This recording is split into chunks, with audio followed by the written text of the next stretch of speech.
was. Yeah. That's right. Don't want to pay no attention to the man behind the curtain. I am great, powerful one. Donald, go ahead. You got your hand up right off the bat.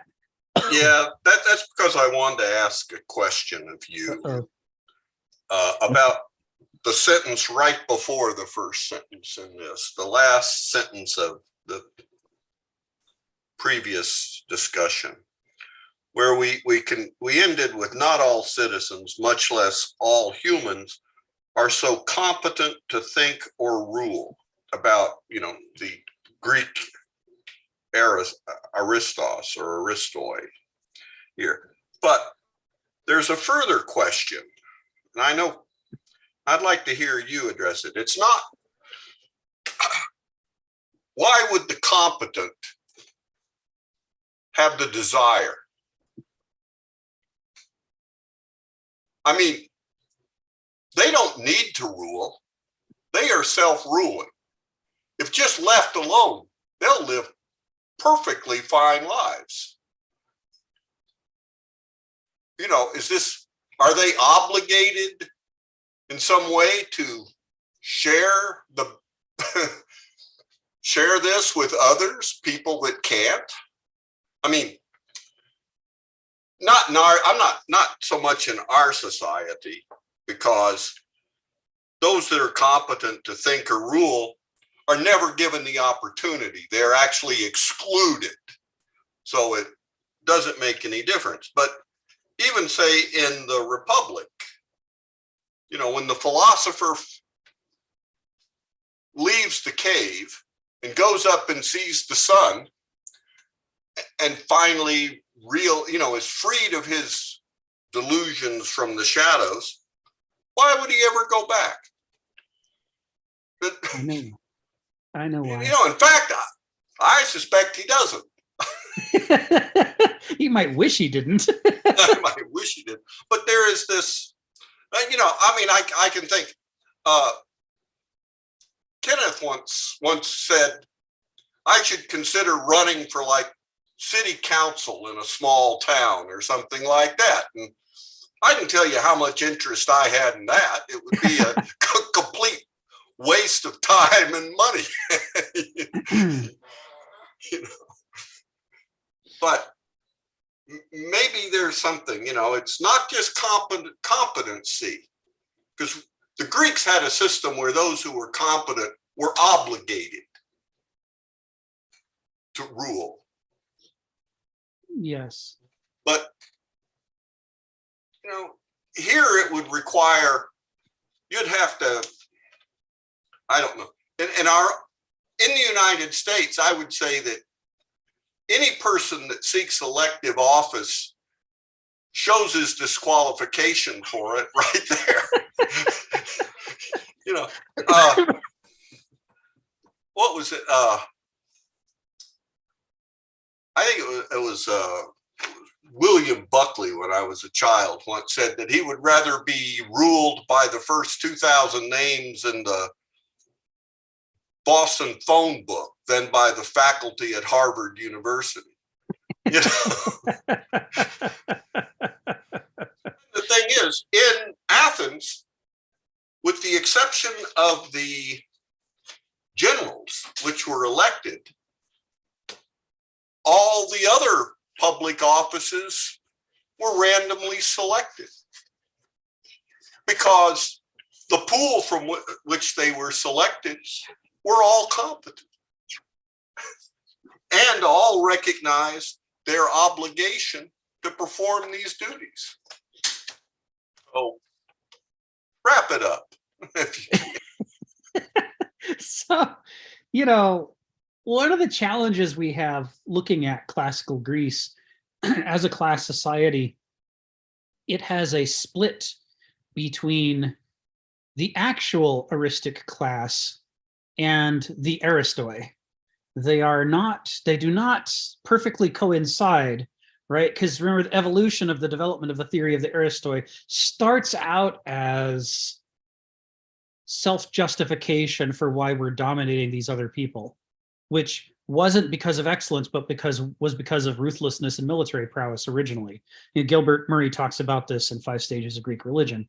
First the conquerors come down from the north, and they take over, all the places where the Pelasgians and the other, indigenous folks, are throughout the Peloponnese and the rest of Greece. And then once they're in charge, as Gilbert Murray says, they're somewhat haunted by their crimes, especially their descendants are haunted by their crimes, the terrible things they've done to conquer this place. And so they start melding their religion with the indigenous religion to show honor to the dead that they murdered, in order to help, heal the wounds between them and the folks that they've conquered. But they remain a class-based society in which they're dominating people not because of excellence, but because of ruthlessness. But the problem is that doesn't make a very good story to tell your kids growing up, right? Daddy, why do those people do all the work and we get all the goods? The answer can't be because we suck more than they do. We were more horrible than they were. So they start to come up with reasons. And through the process of rationalization, they ultimately end up developing the theory of the Aristoi. And the theory of the Aristoi is so good, it's such a good rationalization that it causes this crisis that we see during the classical period, which Aristotle alludes to, which is, it's not enough that you're in the quote unquote eristic class, you should actually be an Aristos.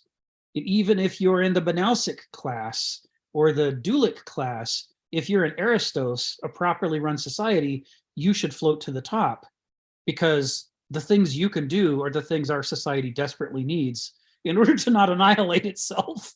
And likewise, says Aristotle, he said if somebody is in the eristic class, but they behave more like a Banausos or a Doulos, they should go to those, they should be moved to those classes. And the reason he's saying this is because it's too late, because they didn't do that. And things went badly in the Peloponnesian War and elsewhere, because many of the people who were governing, who were drawn from the eristic class, were not in fact Aristoi, even though they were in that class. The lottery, the interesting thing about the way that the lottery and elections worked is that it was a case of the society fully believing its own rationalizations. You could tell we were many generations past the point when people would say we rule because we're Aristoi in a cynical way, the way the original generations of conquerors did. We were now many generations past that into true believers who really thought we must be, we're called the eristic class, we must be Aristoi. And ergo, let us organize our society as though all of us who are in the eristic class are Aristoi. And sometimes that worked out well, and sometimes it led to disaster. It all depends on whether you got an actual Aristos or one of the many faux Aristoi. These are sort of, we might say Aristoi in name only, did by proclamation, by inheritance of birth, we dubbed the an Aristos. And of course, that's the great challenge when you try to organize a society, is if you create a class that has privileges, you are now motivating everybody to lie about themselves to get into that class. And this is the problem with class-based societies. If you want to have actual Aristoi running things, the only way that you could pull that off is if they don't get any material benefits for doing so.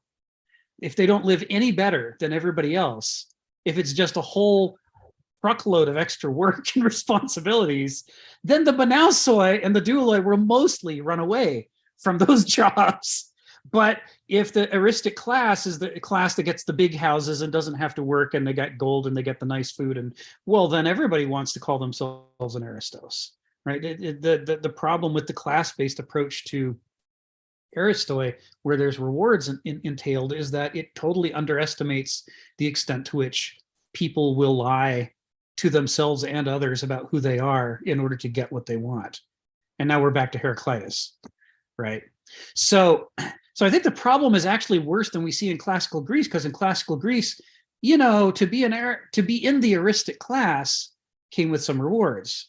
Why would someone do it? Well, Some of them would do it because they wanted the rewards, but then that raises the question, are these actually the aristoi, or are these some of the people who inherited the heuristic class position and are not actually aristoi at all?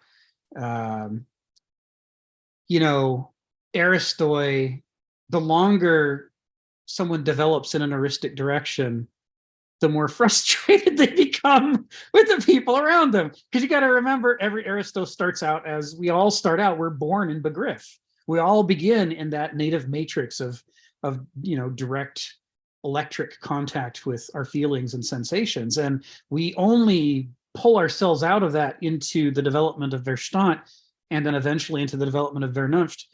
Out of, as Hegel says, out of negation, out of dissatisfaction, frustration, humiliation, shame, anger, all the negative feelings are what's causing us to push off against our earlier mode and say, this is totally not working. I can't do this anymore. I need to change. And what's frustrating is that as you're emerging, say you're emerging from a begriff, a dualic matrix in the direction of Verstand, you have emotional attachments to all kinds of people, some of whom aren't going to come with you.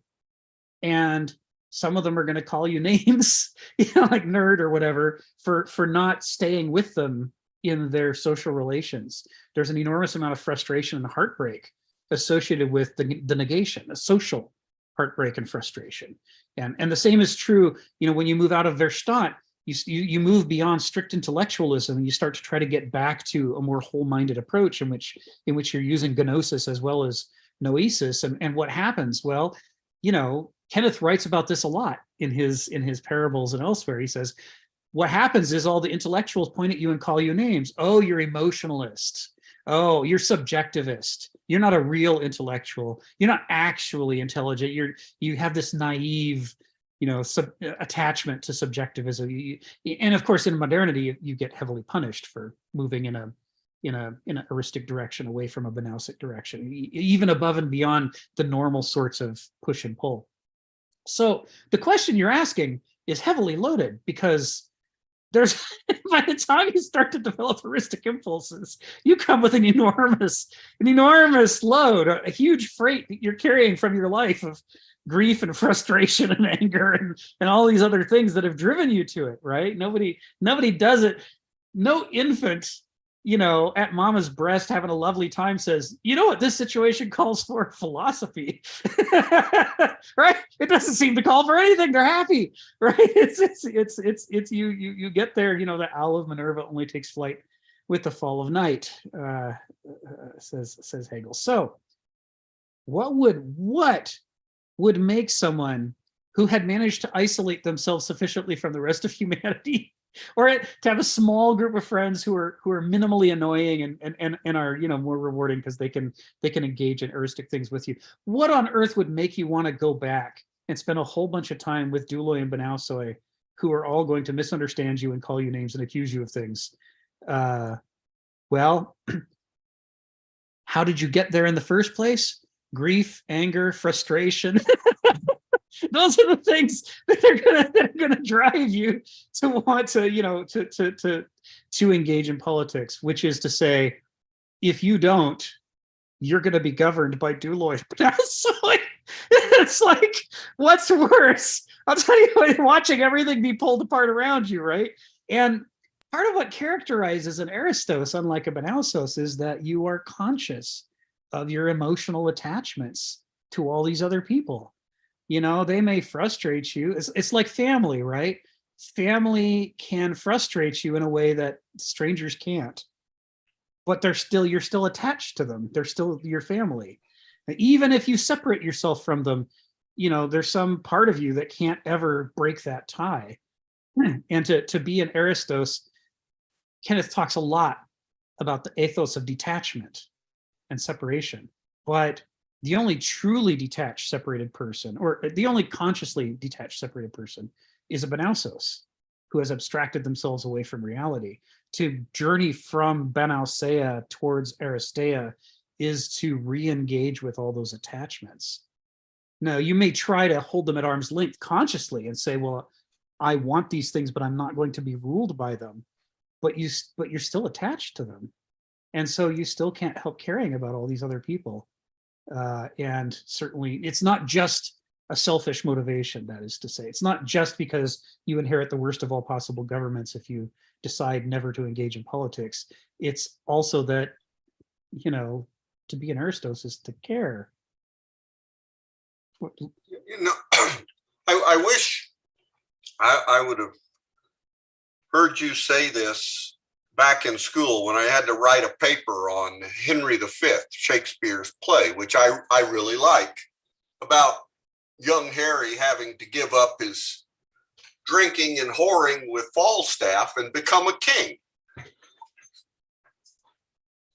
And eventually deal quite severely with his former drinking buddies. But yeah, I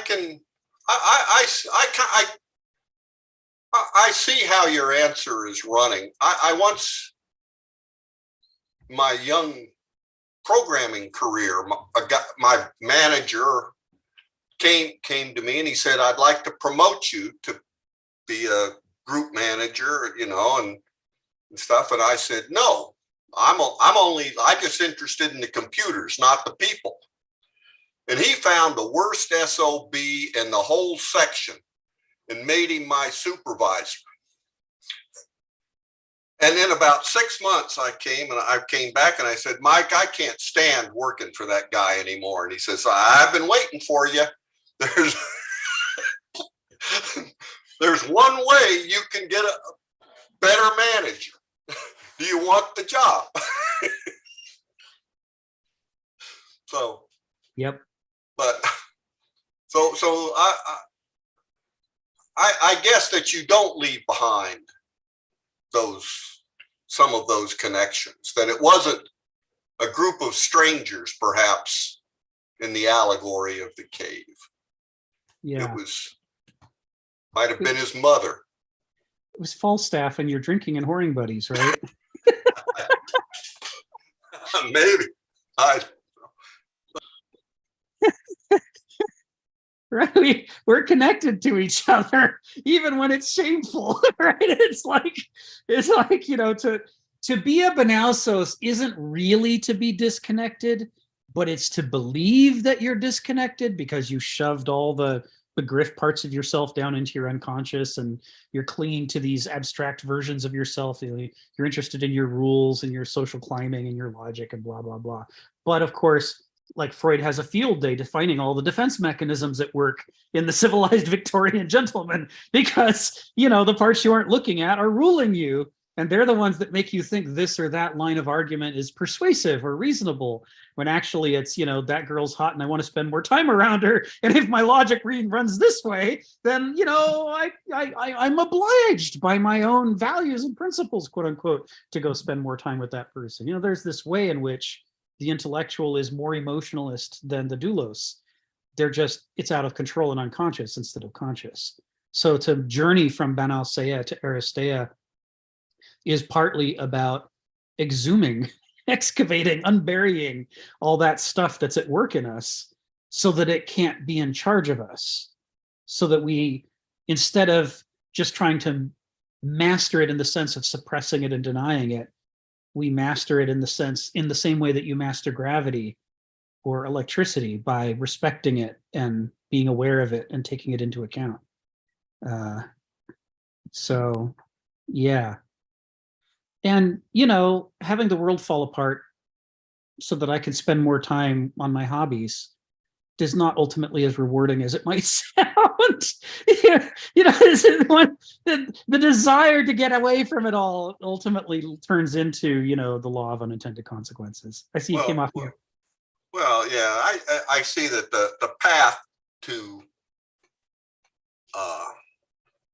becoming an Aristos is dialectical. And so you keep, Plato in the Republic deals with the idiocy, the attachments that you would have to family and children, by just saying the rulers, they don't have these children. They don't have a family, a wife, whatever. They're loners. but there is a dialectical way in which you have these relationships and at the same time overcome them, I guess, dialectically. Yeah. Yeah. And okay, enough of this for me. 'Cause I think that's some good answers or a good way forward. You can see it in the medieval epoch when they try to follow Plato's prescription and say, well, the clergy can't have any family. Well, how'd that work out? You end up with popes having mistresses, and all of the things Plato was afraid of happen, but just with more lying. It doesn't actually stop it, because he's this idea that you could just not be attached is describing some other species, not us. Yeah. He's sort of it's understandable why you would try to make a prescription. I mean, if you hadn't tried it, you wouldn't know what you're countering one of the archae of our species there. Right. Can't be done. Phusis is the source of truth. Yeah. And we're back to A. Yes. Phusis is the source of truth. Go ahead, Phil. Yeah. Rick, you gave us a fairly realistic assessment of the human problem. I'm going to talk about a more sort of poetic answer to that. And strangely enough, it come from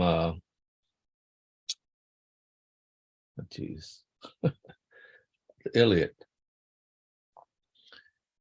And it is interesting. I was in a meeting just the other day, I think 2 days ago, and we were it was about Greek culture, and we were talking about Homer, and we were talking about the Iliad. It first started out with the fact about the Greeks, in a sense, was developing at that time, early in the Dark Ages, before the Dark Ages, the mind, but it was somewhat disembodied. There were very many parts, As an example, I mentioned before that Ajax was so driven by the emotion of being not rewarded the armor of Achilles. He just went crazy. He wasn't able to control all of the wholeness of the mind for the various parts. And that was the reason was given to Odysseus. And we talked about this disembodied thing. And so it is with Achilles as well. Achilles was a warrior. He was very good at that, but he had a real temper, and he'll, one time he'll just go crazy over something, because they offended him about his nephew and all sorts of things. He just, I'm not going to fight anymore. And it's like, and the moment came, and I suggested, it's interesting when you read that novel, read that poem, it seems like hidden behind, and I don't know whether Homer did it in a sneaky way or not, the true hero was Hector. Hector had a fully developed mind. He was conscious of his relationship with his son. He was conscious of his relationship with the king. He was conscious of his relationship with the public and his wife. And all of that was embodied as a whole that sort of worked together rather than these disembodied parts. And so finally, when he was called out, to fight Achilles, he knew he was going to lose. I mean, he wasn't the warrior that Achilles was. And he tried to make a bargain, right? Because life was very important, and the body was important in terms of going through death, understanding death as well. He said, well, could we make a deal that whoever wins will honor the body of the loser? And of course, Achilles will have none of that. Okay. And so, I mean, in one sense, Hector should have backed out, but he was fighting for a community. By the way, he was honored by his community. Everybody loved him. And so he nonetheless, knowing that he was going to die, he was going to fight the battle. And interestingly enough, the Trojans and the Greeks have been fighting for 10 years, for a very long time. It was essentially a stalemate. It fell apart as soon as Hector got killed. He was needed to hold the community together. So his mind was not only his own mind, but his relationship to the whole, the community as such. And so that's interesting that perhaps he shouldn't have fought. Maybe that's the part that he was still driven by a kind of sense of nobility and heroism, doing what duty requires. Because if he had not died, he said, well, if that's the case, forget it. I'm not going to fight you because you're just way better than I am. I'm going back to the city. What would have happened in the Trojan War if he went back to the city? They built the Trojan horse.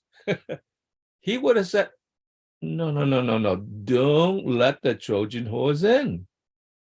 Because he already had developed a holistic mind. The fact that he wasn't there and war went berserk. So a really, truly embodied mind is not only a mind that embodies the wholeness of oneself, but in relationship to the community. That's where the problem is. So your realistic description of what the world actually is, well, it's actually related to fallen angels. But nonetheless, I think there's a more holistic relationship between the community that you are like, well, I hate to say the queen bee, but the ruler that is not just yourself, but belongs to the community. I'm not saying that I'm there, so I'm not praising myself, but I think that was a very interesting notion that in some sense, all the parts of the city must hold together, because if you lose a key piece, the community itself falls apart, not only the individual. So that's important. So there is a calling for somebody who is really an Aristotelian to be more than himself, to be the community, And so I think that's the mythic part, and I think that's why myth sometimes is more important than reality, because it tends to try to pull us to a higher level rather than at the base level that we live in at the moment. So that's my answer to you, Rick, about your answer. I appreciate it. Thanks, Phil. Yeah, the challenge is, of course, that the I forget is it the Peter principle? People rise to the level of their own incompetence. The challenge, to be an Aristos, to develop in an Aristic direction requires a realistic assessment of one's weaknesses, which means, among other things, not wanting to be in charge of more than what one can actually do, what one actually knows something about. And, part of what that means is, instead of talking about who's the person who's in charge of everything, you talk about, well, who's the person who's in charge of this one particular, anesthesiology, right? She's not on right now, but if among the group of us, if we had to make some decisions about anesthesiology, I know who I'd want to have in charge of that decision, and it wouldn't be me, right? Because what do I know about this, right? The role of the Aristos when it comes to most governing questions is to seek out the person who actually knows what the hell they're talking about with regard to the question at hand, which is almost never the Aristos, it's somebody else. But that shuffling around, that using the different, this is what this section is about, right? Arete or natural excellence, mapping out the arete within the community. What are people good at? How are they different from each other? What are the things that each person has that's their own special gifts? And knowing that and building an expertise network where decisions get made by whoever knows more about that area rather than, the one big monkey who will tell everybody what to do, which is sort of the Dulick or Banausic dream. All this stuff is tricky for us to figure out. Not all citizens, much less all humans, are so competent to think or rule, says Kenneth Smith. And when he says that, as moderns, a whole host of responses and objections and desires arise, most of which are unhealthy. If there's one thing that moderns are not good at, it's self-government, because we're inside of a big machine that won't let us self-govern. We're mostly constrained by laws and systems. And the thing that you don't practice is the thing you get bad at. It's the thing that atrophies. So it's a challenge for us to interpret a sentence like this. But it's part of what's interesting about this chapter 4 is, he's step by step, section by section, he's building up what did the world look like to the Greeks. And therefore it starts to give us an understanding of not how would we as moderns respond to this sentence, but how would an ancient respond to this sentence, who had these ideas about nature as becoming and as intrinsic truth, these ideas about custom and nature, about aristocracy and philosophy, these ideas about form and matter, the organicism, the life as a metaphor instead of a machine as a metaphor. And then this idea that we're not supposed to all be the same and pass the same tests and get the same grades. We're all supposed to be different. We're all supposed to cultivate the things that we're great at, whatever they are.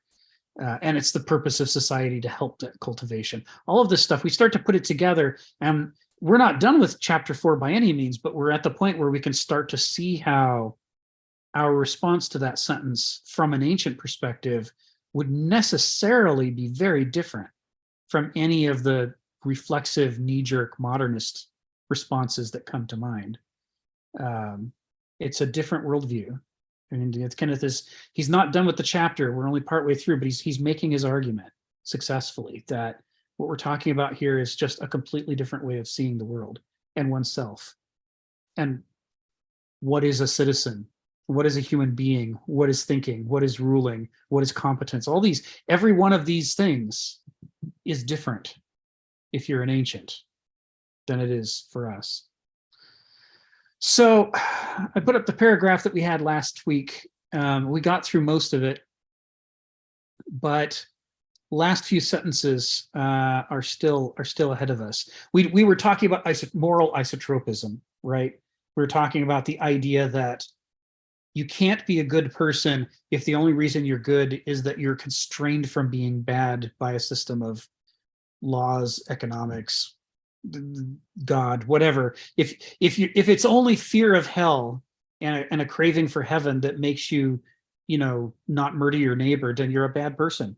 You're just a bad person on a leash. That's that. To be morally isotropic means that you carry your sympathecy, your sensitivity to the world around you, your insistence on learning how things really are and adjusting yourself to deal with them. You carry that with you, and that includes not just epistemology, what's true, but it includes axiology, what's right, and that you'll study and learn and figure it out wherever you find yourself. That's moral isotropism, and that was the goal. So with that covered, I'm going to just cut out the last part of this paragraph. Oh, the chat's being weird for me right now. I can't post. Oh, there it is. Yes. Okay. All right. So he says, tragic drama showed archetypal lives suffering the covert consequences of one-sided or exclusionary mentality. Tragic. So we've talked about this, right? That drama as an art form, first of all, wasn't like a modern art form where the purpose was so that people will like me because I'm an artist, or so that I can make some bucks so I can pay my rent, or any of those other modern reasons. It was cultivated by the Greeks because they were afraid of the collapse of civilization. And they had a lot of reasons for thinking that people are unstable and they need help to be pointed in a healthy direction. And as part of that, to not just look in a healthy direction, but to look in an unhealthy direction and see what is it that makes it unhealthy. They wanted to make sure people had a anatomy of tragedy, that they understood how good people go wrong. For how bad people go wrong, they had comedy. That was the definition of comedy among the ancients. And if you've ever read an ancient comedy, especially the satyr plays, you have no doubt that you're not looking at the finest specimens of humanity on display. It's a different concept of comedy than we have today. But they thought the interesting thing is the ways in which the noblest people, the most virtuous people, can still screw up so badly. And why and how does that happen? That this was the necessary antidote to hubris. For anybody who wants to develop in an heuristic direction, they need to cast a weather eye on their own limits and liabilities. And so they developed this whole art form under the aegis, under the auspices, of Dionysus as a sacred act to depict what character is and how it works in us. And of course, when he talks about one-sided or exclusionary, in part, he's talking about, Begriff and Verstand. He's talking about douloi and benausoi, the tendency to either, focus yourself on an immersive experience of life without enough thinking about the bigger picture, thus therefore incurring parochialism and all of its ills, or on the other hand, to become cosmopolitan, but only in the sense of becoming very abstracted and seeing the world as according to the law of theory and not according to how it actually is, and all the ills that are attendant upon that. So he says humans are privileged to take an active hand in their own self-direction, which he's talked about earlier, right? Autonomo, and autarkia, to rule yourself and to become your own core principles. But therefore, culture, politics, morality, philosophy, and religion are inestimably more vital for humans because we're taking an active hand in shaping ourselves. It means the potential for going wrong is bigger, which means we need more guidance on how to avoid those pitfalls. And so they're doing, he's not using the word here, but he's talking about anthropoculture. He's talking about the cultivation of mature adult human beings and how you really need to use all the resources of your culture to help people as a prosthesis, so that when they go wrong, it's easy for them to tell that they've gone wrong with small mistakes instead of gigantic, colossal civilization-ending blunders of the kind that they all grew up reading about in the Iliad, right? So, this is all what Phil was talking about before. This is all very closely related to the subject at hand. More vital for humans to keep sane control over their countless self-seductive tendencies, their infatuations and favoritisms, right? We talked before about the reason why Sisyphus pushing the boulder up the hill is the metaphor for an Aristos, is that we grow out of the matrix of Begriff, we grow out of the matrix of Verstand.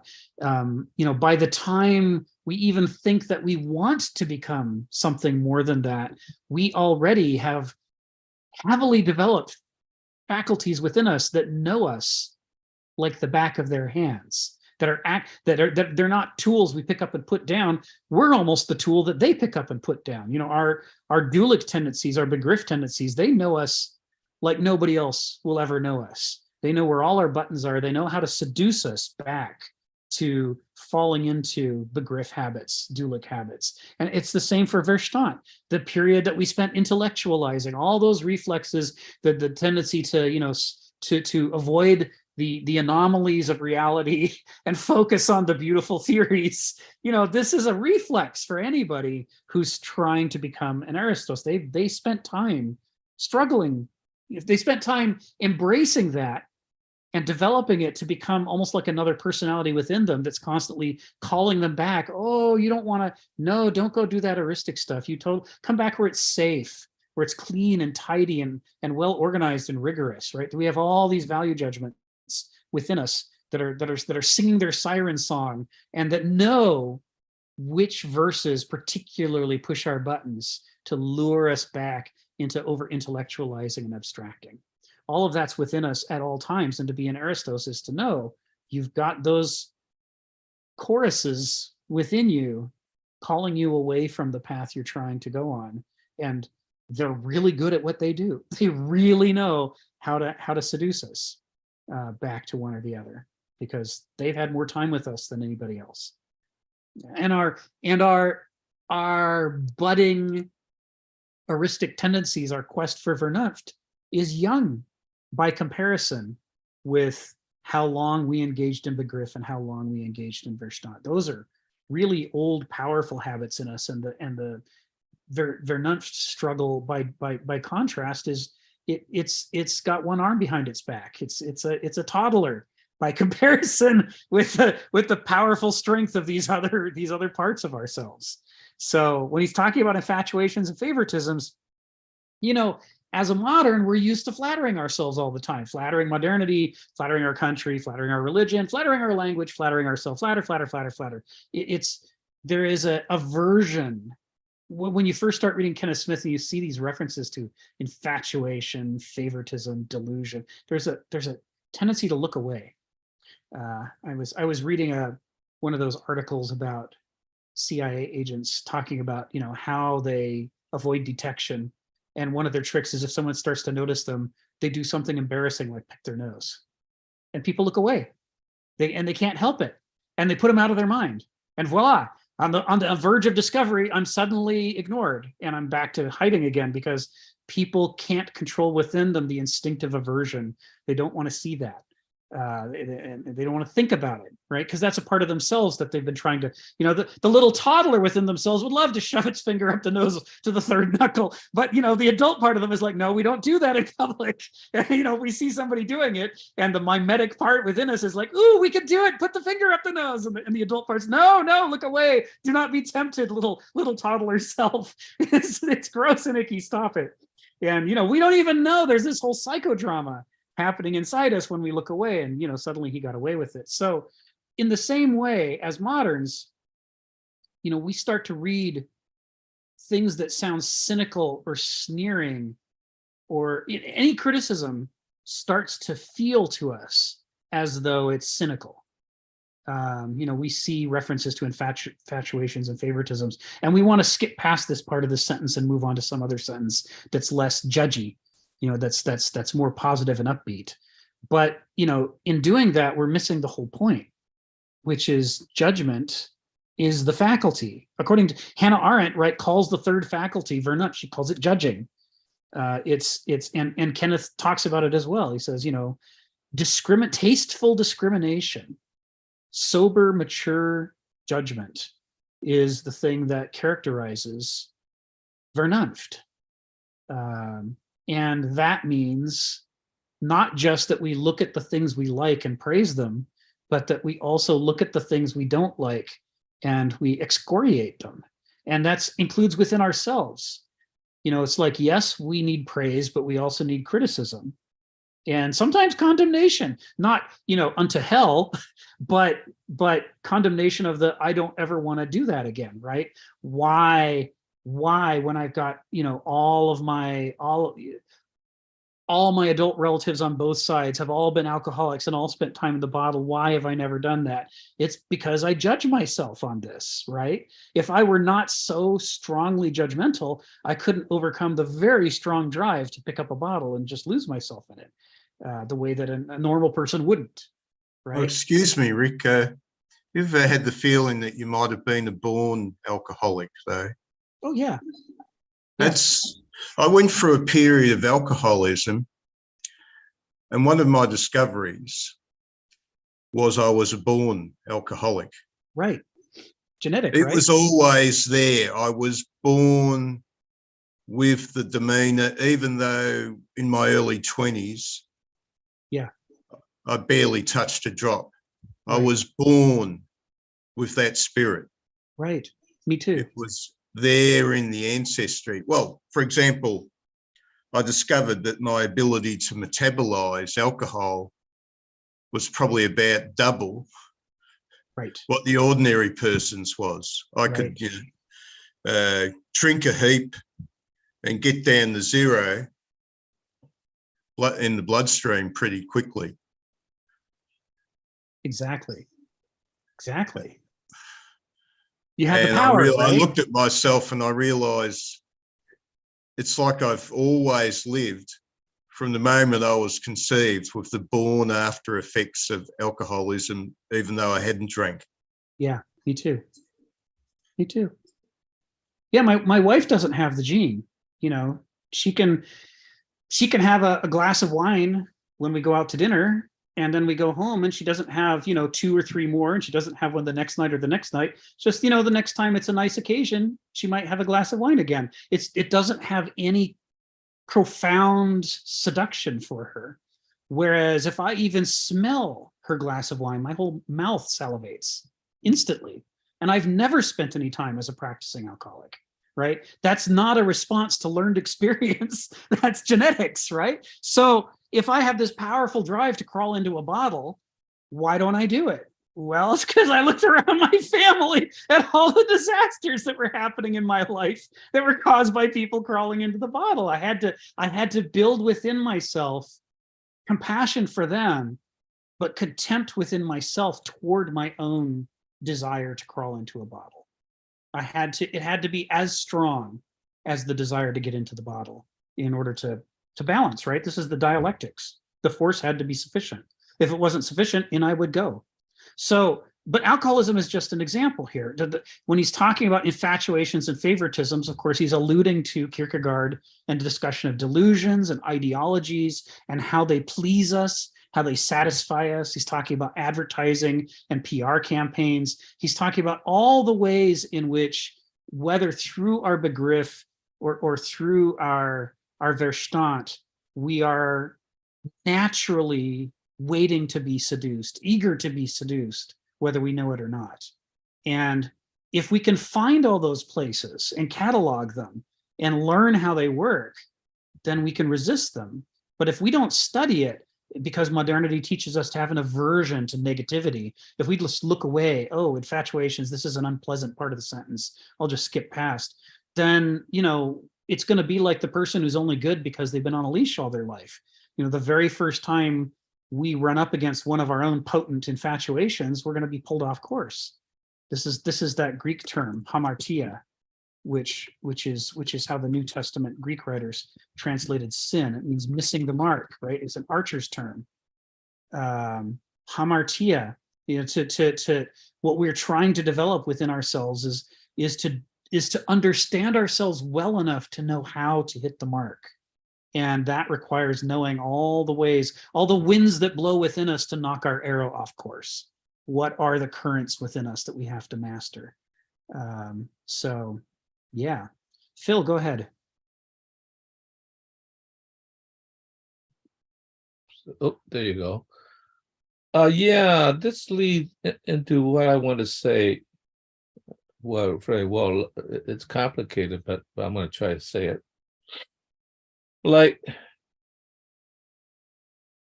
there is something about us as human beings, because, you know, we live in a physical culture, that somehow we are lured.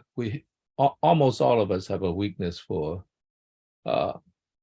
pleasures of all kind.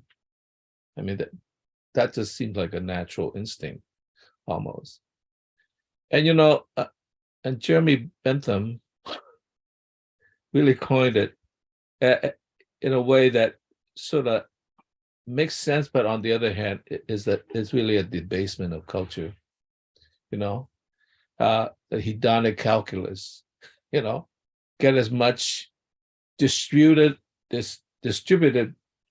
pleasure as there can be for all of humanity. And that's actually in some way a kind of debased form of utilitarianism. And we have it in our own constitution. Now, we hold, I mean, not constitution, our Declaration of Independence, right? We hold these truths to be self-evident, that all men are created equal and endowed by the Creator with certain inalienable rights. Life, I agree with. Liberty, I agree with. And the pursuit of happiness. Now, this is problematic because happiness is more than just pleasure, right? But pleasure is certainly a part of happiness. And when you say that, particularly in the already developing and very developed material culture of capital, then it just becomes so standardized that, oh, this is actually approved by the state, by the society, you know? And so it becomes something that we almost all chase after, rather than to be educated out of there's something deeper, oh, I would say higher in this sense, than just mere surface pleasure that we're all attracted to. And so that's part of the thing that allows you to, in a sense, steer away from that and to more complicated, more complex things. Now I'm going to, at this point, switch to Heidegger. I love Heidegger. You know, when I first looked at the book, even though it says being and time, I just misread it, being in time. Okay. A natural response, actually. I insist on having that for a while. Being in time means that being is within time. And so time is the grounding for being. Now, if he was going to write being in time, it would be a lowercase b. Being in time, right? Being is in capital B. So the book was about the search for being. That's the fundamental part and how it relates with time. And they're interpenetrated, but they're certainly not, let's say, within time itself. So now the other important word is Dasein. This is something I learned just recently that's very important.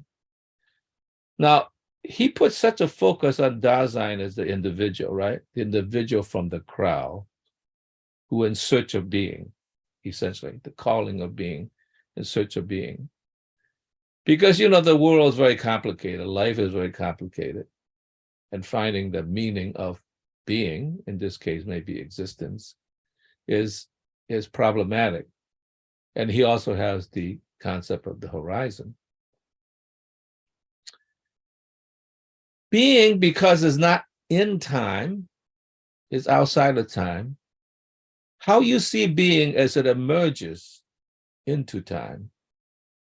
And the horizon is the limit of what individuals are capable of. Some people have a longer horizon, some people have a shorter horizon, but you operate within that. And if you're one of the, what he calls the they self, the horizon is shorter. And it's comfortable because it's what society and everything gives you. The interesting part that I recently discovered, it wasn't me, like suddenly I came to know this, somebody introduces, you know, this guy said, you know, he didn't think that Heidegger was an existentialist for this reason, because it was not about the individual. He says Dasein, which means being there with being in time, or next to time. Dasein could manifest itself in different ways. He said, for instance, if you're Japanese, being is also mediated by emerging into a culture. So the culture is, in a sense, the horizon that you're in. So the Geist, which is the spirit of the individual, is also whirling around in the whirlpool, disembodied information that the Zeitgeist holds. And so as an individual Dasein, you have to maneuver yourself through the Zeitgeist as well as through the horizon of being. And so in the meantime, because of that, the Zeitgeist is also, in a sense, in time, and therefore emerges from a horizon that's a much longer horizon and slower because you have to have everybody catch up. So that's interesting. Dasein is not human beings necessarily. It could be human beings. But whatever it is that wants to pursue being in its purest form, which, by the way, emerges out of the horizon. And so the concept that I like about Heidegger is the concept of thrownness. So when you're born, you're thrown into this world and you don't know what's what. And you have to move through the horizons, the various horizons, to get to the emergence of being itself in its purest form. And so, I think this is a very complicated situation that you have to maneuver through. And that's why society, if it's not constructed in the right way, I would say in some culture, this is sort of much more authoritarian. You have to squeeze your way through that, which is much more difficult than if you have a society that's much more supportive and want to educate you and bring you along as far as it can, in order for you, individual Dasein, to arrive at closer to the horizon.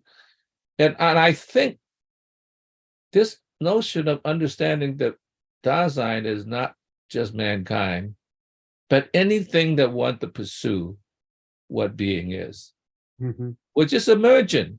Being is actually becoming into the horizon. I'm sure being must exist beyond the horizon, but being only emerges in time or in relationship with time at the horizon. And so I think that's a really, really interesting complexity that we have to deal with. And those that do not want to pursue the horizon and just want to be trapped in, well, the distributed pleasure of being human, then you could go along with Jeremy Bentham. Right. Which is a very debased concept of humanity. I had to look up again who was it who called it the philosophy fit for swine. It was Thomas Carlyle who criticized Bentham by accusing him of a philosophy for swine. I got to read more Heidegger. I enjoy what you bring to these, and I've enjoyed what I've read from Heidegger about Heraclitus, which was where I really did my reading on Heidegger. But I need to spend more time on his core books. I think maybe after I'm currently on a Hannah Arendt kick. I want to read these 3 volumes that she ended her career with, about the 3 modes of thought. And I think after that one, I might turn to Heidegger for a while, and maybe next year try to catch up a little there, Phil, because I like what I'm hearing. So thank you for that. Donald, go ahead, come off mute. Tell us what's on your mind.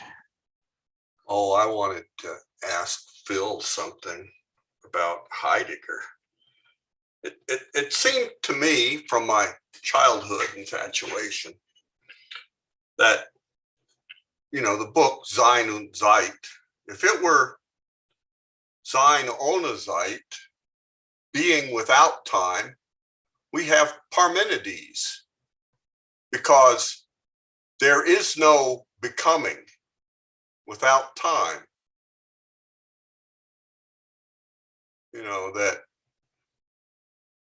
So yeah. And the other thing, I always read Heidegger as an existentialist too,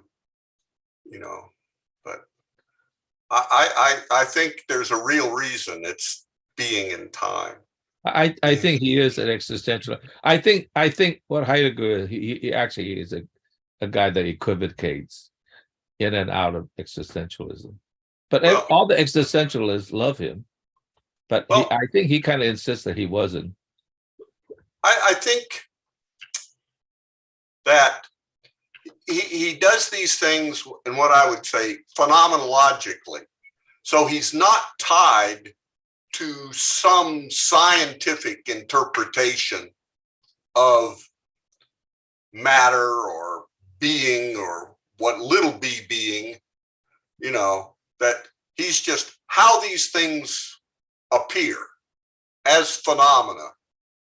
And that physics can go do what it wants, or biology can do what it wants, but the way we experience, let's see this, our own experience with being won't be affected by biologists suddenly saying that life is different, or physics saying, oh, now we've got the one thing, because these things will still, as phenomena, appear to us the same way.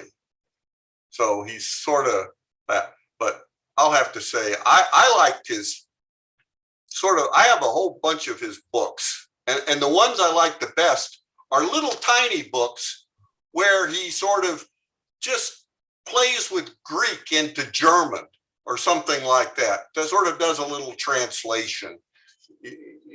You know, he's takes up small things sometimes in ways that are kind of eye-opening, maybe mind-opening sometimes. I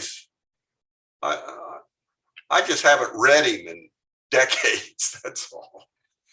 But, you know, and then you have to be careful about, Phil, about loving Heidegger. Arendt got turned into a pariah for loving Heidegger. Of course, maybe it was more concrete than your love for Heidegger. I sort of have a somewhat of an answer for that in this sense. I mean, I love Heidegger partly because I'm an artist and I see things the way he does. He seemed to be very inspirational for artists. But I always felt that there was the Nazi Heidegger that I didn't like. Okay. And somebody who sometimes show up in this meeting, actually, James, he says, although Heidegger sort of slams a day cell, he was also very attached to the day cell because it's part of the community. And he wasn't really a Nazi in the sense of the philosophy, but because the they of the Nazis was so into it, in some sense, he had to, in a sense, maneuver and was influenced by the they self. And so he was not a pure Dasein in some sense, right? Because that should be moving away from the they self because the horizon is very limited. And he wanted to pursue a much broader horizon. And so I think that is a kind of excuse, I think. But I kind of accept that, yeah, I think maybe that whole Nazi thing just caught everybody into the movement, even though, you know, because I think he was definitely, he thinks of himself definitely as a German. And so he had to go, you know, go with the flow to a certain degree. So don't be, if you're going to learn that lesson, don't be too caught up in the they self, because even though you might even like them, they might also be mistaken because they're searching for a different horizon. Okay, that's all I want to say. It would be very strange if a philosopher somehow completely just overlooked the rise of communism and fascism in the 20th century and said, well, there's nothing to see here. You know? So on that note, I'm going to call on Stephen, and then I'm going to take us back to the text. Go ahead, Stephen. Yeah, I find this whole thing with Heidegger as a Nazi absurd. I mean, he was a bit interested in the Nazis at the beginning. And I would declare that the humanity that says the Nazis in, say, 1933 are the same thing as what the Nazis were by 1945. Everybody views them in hindsight. Everybody views history in hindsight. Maybe Heidegger should have been a bit more aware, but he was living in a Germany which had been knocked over very severely, and they were grasping at anything that might come along. And you got to remember that the fascists were seen as the necessary evil to contain the greater evil of the Bolsheviks. This is 1933, this is 1934, this is 1930. This isn't 1945. And a humanity that cannot understand that difference are idiots. I'm sorry to say, that is a fact. That's a litmus test. You take the story of Achilles and Hector and was re-envisioned by Saxo as Ragnar and Hamlet. Well, let's take Ragnar and Hamlet. Yeah. Shakespeare borrows Hamlet from Saxo. He only actually did half the story. And this is the point. In Shakespeare's time, Hamlet is the man we're going to talk about. Hamlet is the man we're interested in. Would he have done a play about Ragnar, the psychopathic thug, for Elizabethan England? You know, some of the gentlemen would have come out and said, that's not really what we want to look up to. But come, American TV in the 21st century, oh, who's Hamlet? You know, the average person sitting there, who's Hamlet? Oh, yeah, it's just boring shape. Oh, Ragnar. Wow, psycho, killer. Ooh, we love it. That's a litmus test for culture. If you're living in a culture that loves Ragnar and forgets Hamlet, watch out. Shakespeare was living in a culture that respected Hamlet and left Ragnar in a dark corner. Yeah. If we're worshipping Ragnar in the modern age, we're gone. We're finished. It tells us a lot, doesn't it? Yeah. As far as the arc of modernity and how things have changed in 500 years. So only one more paragraph in section D. I do believe we're going to get through this today. But before we do that, I'm actually going to drag us back to the final clause, which we were talking about in the previous paragraph. Because I mean, there's something telling here, right? He's talking about infatuation and favoritism. He's talking about the tendency to be seduced by the one-sided aspects of our own personalities. He's talking about what a menace that is and how we need everything that the culture can provide in terms of resources to help us as safety nets all around us for our tendency to be blown off course. Why is he talking about this in section D? This is the thing that I didn't say before that I should have. Remember section D, arete or natural excellence. The whole point of this is talking about how important it is that people be allowed to develop in different directions, but to be allowed to develop different strengths, that we not try to homogenize and Xerox out some kind of perfect person, but instead we deal with the natural person as they actually are and allow them to develop those gifts that they have that other people don't have. So that, we end up with a community that instead of having a limited selection that's the same for everyone, we end up with a community in which there's all kinds of different things that different people can do. The community is not one that's quantitative, where you're just adding up the same skills over and over, but it's qualitative, where each new person brings new capabilities of a different kind, different strengths, different orientation, different perspectives, right? This is about cultivating a worldview that has an enormous amount of different angles on reality in it. And they're saying, we're starting out this chapter by saying that to the ancients, this was a survival issue. This was a matter of life or death for civilizations as well as individuals, that you needed to do this. So this focus near the end of the section, talking about infatuation, favoritism, tragedy, what he's talking about here is that it's not just kings who can be misled by their own tragic character. It's all of the arete. Every single person who's trying to develop their gifts is going to reach a point where, to get any further, they have to grapple with themselves. This is the full circle here. What holds section D together is this idea that gnothi seauton goes hand in hand with the cultivation of arete, not just for an individual, but for a community as a whole. Anybody, look around our world and say, how many different people had amazing gifts that they squandered out of tragedy, or that went awry out of tragedy. And I'm gonna pick on a director who I respect as a artist, but who I'm deeply frustrated by as a person. And that's Roman Polanski, who has made astonishing films. I mean, astonishing films, important films that didn't just advance the art, but also grappled with really important, aspects of the human condition. And in the 60s and 70s, he's sleeping with 13-year-olds and drugging them so he can have sex with them. And this is just gross. He's got these character flaws in him that are colliding with the arc of his quest to develop the excellence to become a community resource from an ancient perspective, right?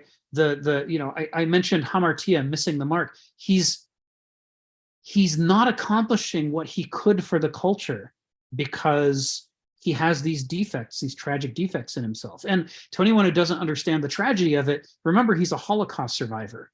I mean, he went through, speaking of the Nazis, Polanski went through the mill, right? I mean, he came within a hair's breadth of being one of its victims, and he came out of it broken as a person.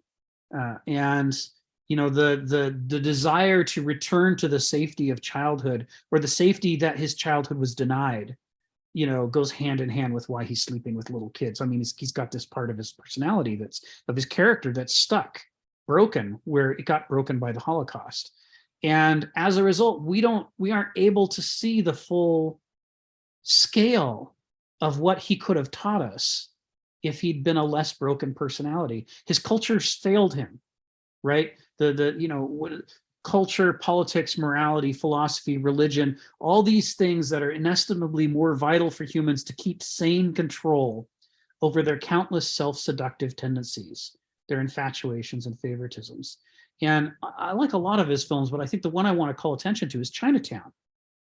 And Chinatown is a film about Nietzsche's, power corrupts discussions, right? Because what he's investigating turns out to lead higher and higher up the chain of power, until ultimately he finds a man who's so powerful, but also so corrupt that he can just use his power to get whatever he wants, including, deeply wrong things. There are interesting comparisons between what happens in the film Chinatown and what happens in Oedipus Tyrannus, right? Oedipus unwittingly ends up killing his father and sleeping with his mother. But the villain in Chinatown does so wittingly through the exercise of power and corruption. And our protagonist is the one who's in Oedipus's position of not understanding the situation that he's in until he discovers all of these terrible things have happened and that this is a crime he can't actually fix because the power is too great. And that's why at the end of the film, he just has to be told to walk away. There's nothing you can do, Jake. It's Chinatown. This is incredibly important as a dissection of modernity and the way that we talk about the importance of human rights and values and life, liberty, and the pursuit of happiness. But meanwhile, if you have enough money, you can buy almost anything. And we mostly don't want to talk about that openly. But here's Polanski doing it unforgettably in Chinatown. It's unforgettable, that movie. But it would be easier to take if he himself were not also corrupted because of his broken character coming out of the Holocaust. And so all of this stuff, he's just an example. All this stuff that Kenneth is talking about here in arete or natural excellence, this issue of hamartia, of missing the mark, of the ways that the broken parts of our character can pull us off target so that we're not able to accomplish what we should have been able to accomplish. It's a major factor. If you read the Iliad closely, you'll see that part of the tragedy of Hector and the tragedy of Achilles, both, is the ways in which the gods are having a tug of war over who's going to get their way about the outcome of the Trojan War. And whenever one god versus another is in ascendance in dominating what's happening, they sabotage the other god's favorites by going after their character, by going after the weak spots in their character, their rage, their pride, their shame, They're not wanting to be, embarrassed in front of their soldiers. They're, whatever their weak parts of their character are, the gods lean into that when they're trying to sabotage that side so that their own side can win. It happens over and over. It happens to everybody who's a protagonist in the Iliad. It happens conspicuously. It's in the dialogue. It's Homer's very clear in the narration about what's happening that this would have gone differently had not the gods intervened at that moment and tugged on this string of that person's character. That was their blind spot. That was where their infatuations and their favoritisms, their self-seductive tendencies were. So this is what he's talking about here. It's why this paragraph is here. It's why he's talking about tragedy and infatuation in a section that's about arete. He's talking about the ways in which you cannot achieve the excellence that you're capable of so long as you neglect the study of yourself and your own character so that you can learn to master these things within yourself. If you just try to take the practical attitude that philosophy is a waste of time and I want to focus on getting things done, then the things you're going to get done are going to include catastrophes. Just that's the ancient perspective on arete, that success breeds failure if you don't master yourself. And that's something moderns have a hard time with, right? So, all right, next paragraph. I just wanted to make sure we didn't miss that. This is the last paragraph of section D. To the ancients, even religion has a radically different value and function from what moderns preconceive it to have. Even religion. The gods. What are the gods? What is religion? What is the purpose? If I've played Dungeons and Dragons since 1976. I got into it as a little kid, and it's this fantasy role-playing game in which you're playing fantasy heroes in a fantasy world. And if you look at the way that religion is handled in this fantasy game, even when people are trying to play Greek heroes, say, and they'll say, well, my character is a follower of Athena, and I'm into wisdom and excellence in battle. The way that they depict that character's relationship to Athena is not an ancient relationship. It is a medieval Orthodox Christian relationship, or at least it is a modern interpretation of a medieval Orthodox religion. That is to say, even people who are trying to exercise their utmost creativity and imagination find that their attempts to interpret, to freely and with great passion and interest to interpret ancient religion, do so through modern or medieval lenses. They can't. The idea that you have to respect all these deities and that whichever one you're not respecting is the one that's going to blindside you is almost entirely absent from fantasy role-playing games. Instead, almost everyone picks one god who is their one god out of the pantheon, and they abase themselves before them and worship them and, try to win their favor. Just like you're reading one of the books of the Old Testament, where they're trying not to piss off God and trying not to do a golden calf. And what sacrifices do I have to make? This is a very Orthodox interpretation. So when he says, what moderns preconceive religion to have, I'm drawing out of my own life experience to say, I've personally witnessed hundreds of moderns trying to role play what ancient religion must be like, and not one of them got it right. These are all smart, creative people. They all really wanted to, put themselves in the shoes of the ancients, but they were incapable of it because modernity has such a strong hold over what we think religion is, what we think a god is, what we think the sacred is.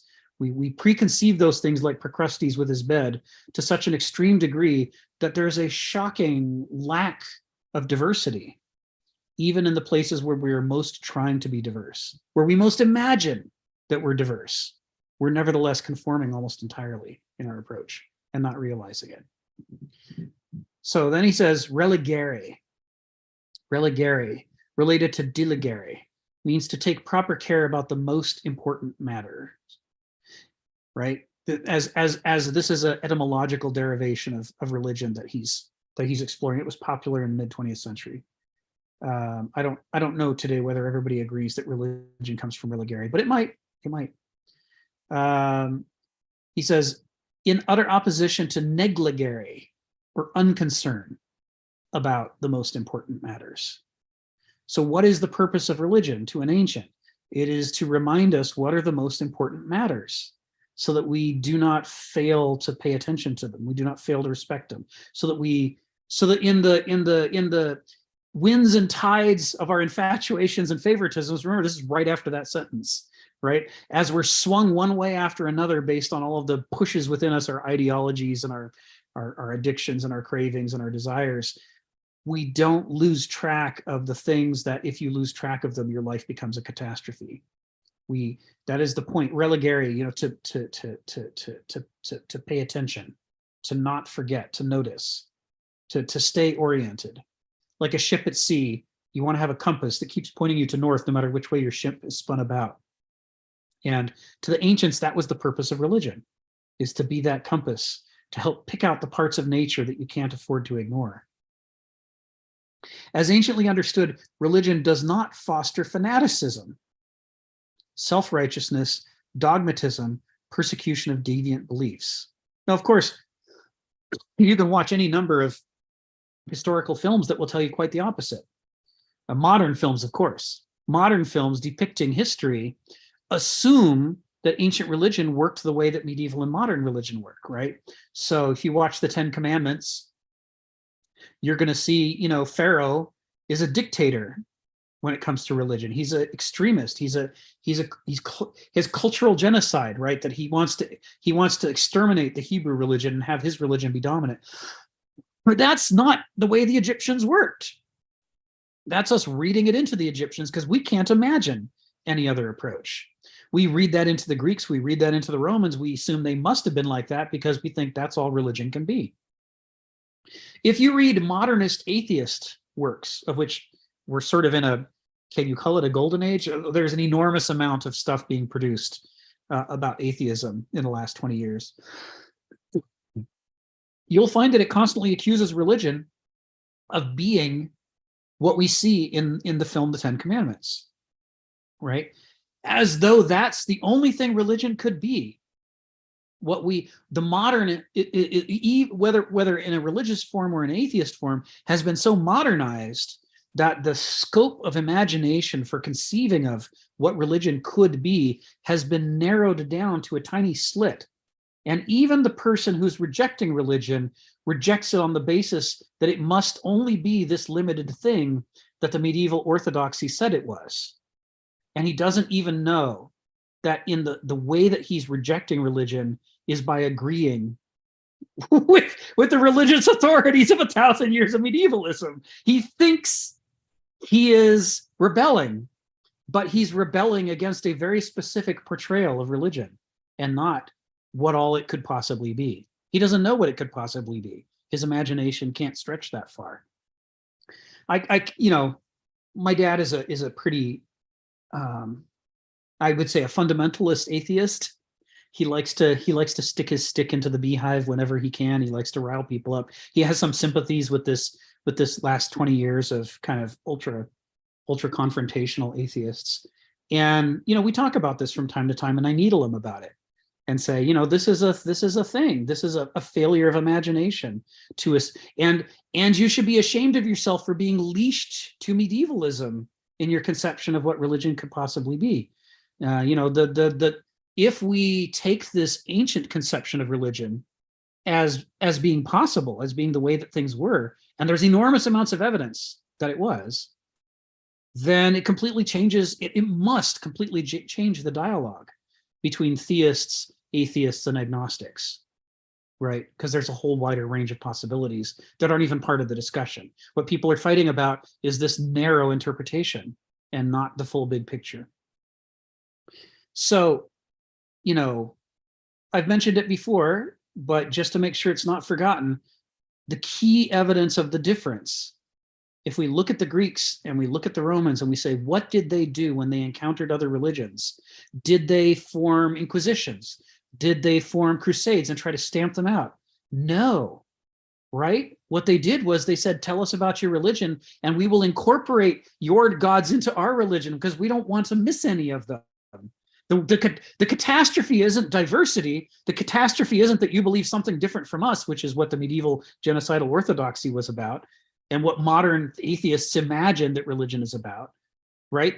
The fear of the Greeks was that they'd missed something they were supposed to pay attention to, religare, that they were engaging in negligare, that there was some critical part of nature as exemplified by some deity that they'd overlooked, and it was going to be the cause of a catastrophe for Greek civilization. They had a powerful drive to study Egyptian religion, to study Mesopotamian religion, to study every other religion they could, to say, who are we missing? Who are we not paying attention to? Because the thing we're not paying attention to is the thing that's going to screw us over. Gleipnir, right? One of the many lessons of Gleipnir.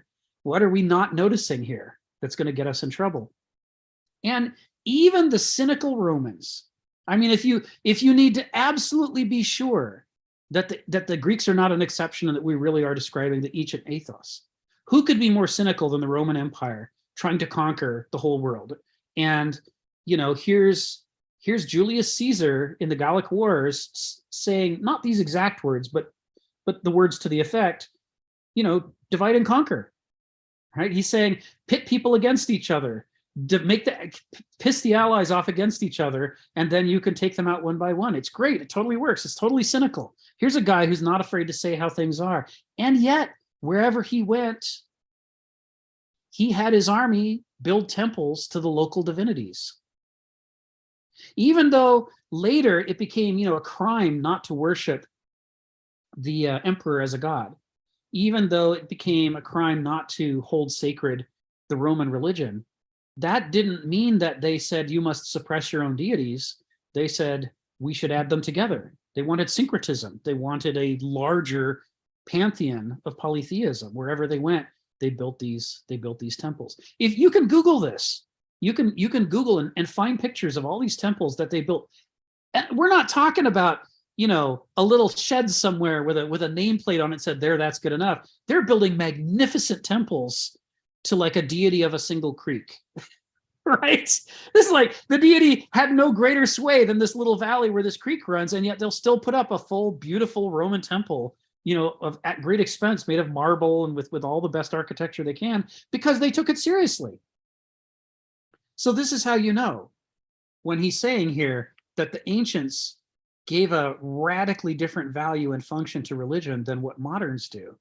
We're saying, you know, the evidence is all over the place, which frankly makes it all the more astonishing that moderns attempting to role play the ancient world can't stop themselves from ignoring all of that.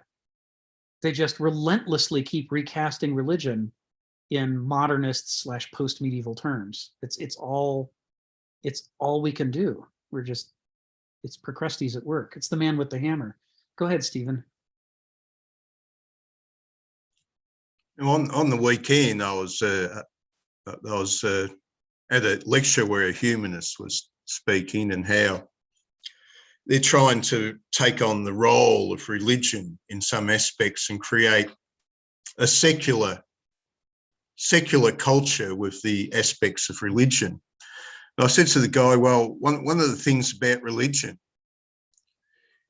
probably its most important aspects as regard anybody who envisages it in society, is that it's there to make people more sociable, to increase sociability, to give a common thread to a society. Even today, you know, if you're a poor guy wandering around the streets and have nothing better to do, many churches will welcome you, even though you can be in the gutter, but they'll still invite you in and give you a cup of tea or whatever and give you a kind word. Even today they do that. Who else really does that?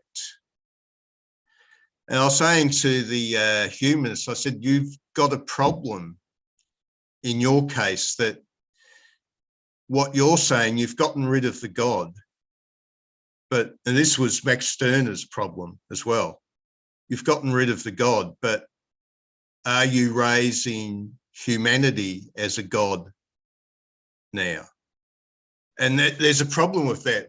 An imaginary God or a real God is a super being, far above humanity. He's perfect in a way humanity can't be. And you're saying to me, well, I'm not going to have to worship this God, imaginary or even or true or whatever, that's a super being. You're telling me I have to worship humanity, which I know are fallible. I know really at the end of the day, that human being over there, no matter how cultured he is he really that much my better? You're telling me to worship people, other people as my better.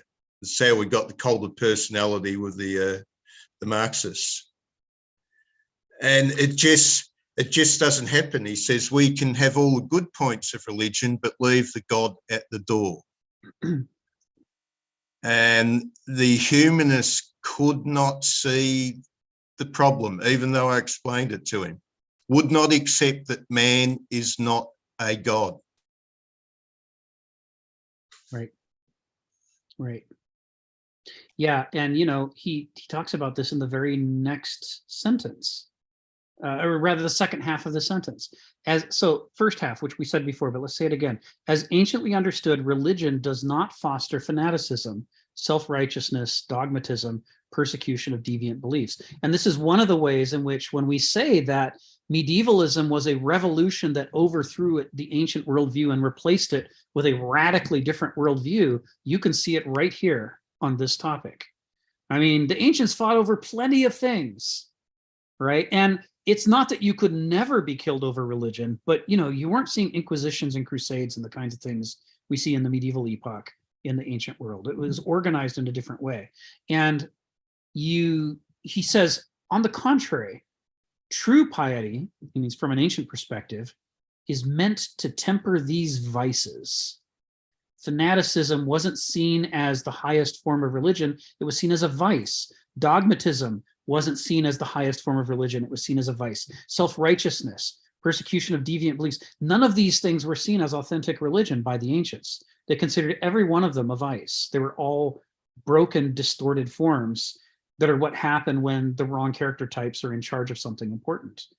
And, you know, it was only in the last 10 years I ran across an article that talked about Gnothi Seauton, you know, one of the many sayings carved on the post at the entryway of Delphi at the Oracle.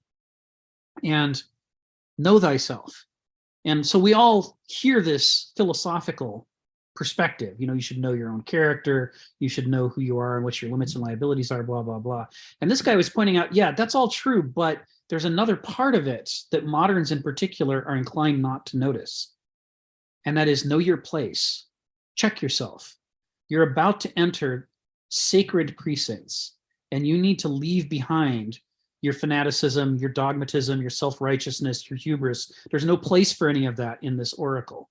So if you haven't done that, don't even bother to come in. You won't even understand the sacred words of the Pythia, right? You have to be able to be an empty vessel, to empty yourself out of your ego enough that you can take in what's going to be very strange and alien to you, right? As Heraclitus says, the Pythia says unlovely words, but she speaks from across time, right? She's a medium for the sacred, and the sacred is a realm that has infinities that a finite mortal cannot understand, and she's going to try to translate them for us into merely human language. But the only chance you have to really understand it is to put aside all that human, all too human stuff that Nietzsche complains about in us, and to try to dilate yourself to be receptive to things that you don't normally experience in normal life. What is this realm beyond us that offers perspectives on the world that are so hard for us to take in? So beating down hubris, right? What does Heraclitus say? He says, it's more important to extinguish hubris than to extinguish a blaze.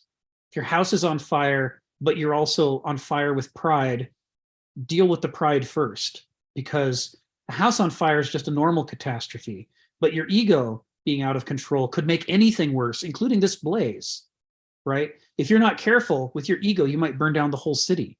You could magnify this crisis into something worse. The entire, horror films, I watch a lot of horror films, the entire oeuvre of the gentleman who did Night of the Living Dead, George Romero, and Dawn of the Dead and these films, the entire point of his horror films is there is no calamity so bad that ordinary people can't make it much, much, much worse. Right? Every chance people have in a George Romero film that they start to make something wonderful happen, either they or someone else or both destroys it and makes it worse, makes everything worse than it would have been if they'd never tried. And this is an ancient perspective. Human hubris is the greatest threat. And the purpose of religion, in part, is to put something above humanity, to compel us to look up and go, oh yeah, we're not the best of the best. We're not the greatest of the greatest. There is an enormous amount of room for improvement. And by recognizing that, we can, instead of becoming complacent or sinking down, we can draw ourselves up to strive to do better, because we can now imagine something better. We can visualize, unforgettably visualize something better than ourselves to draw us through,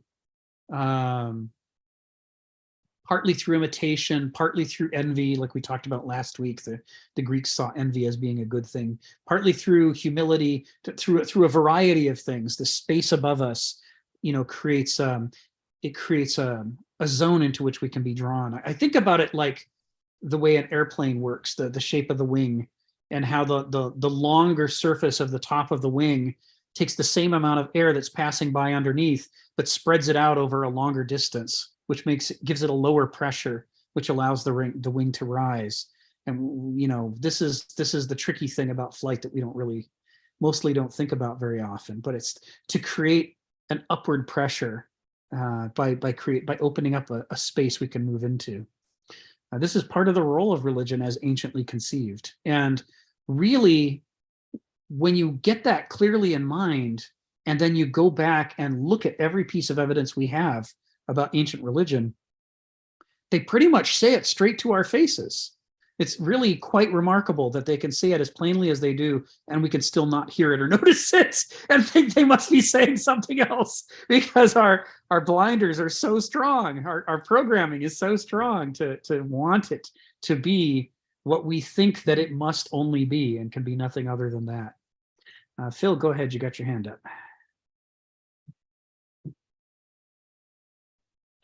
I wonder if we're not a bit excessive in blaming modernity in this sense.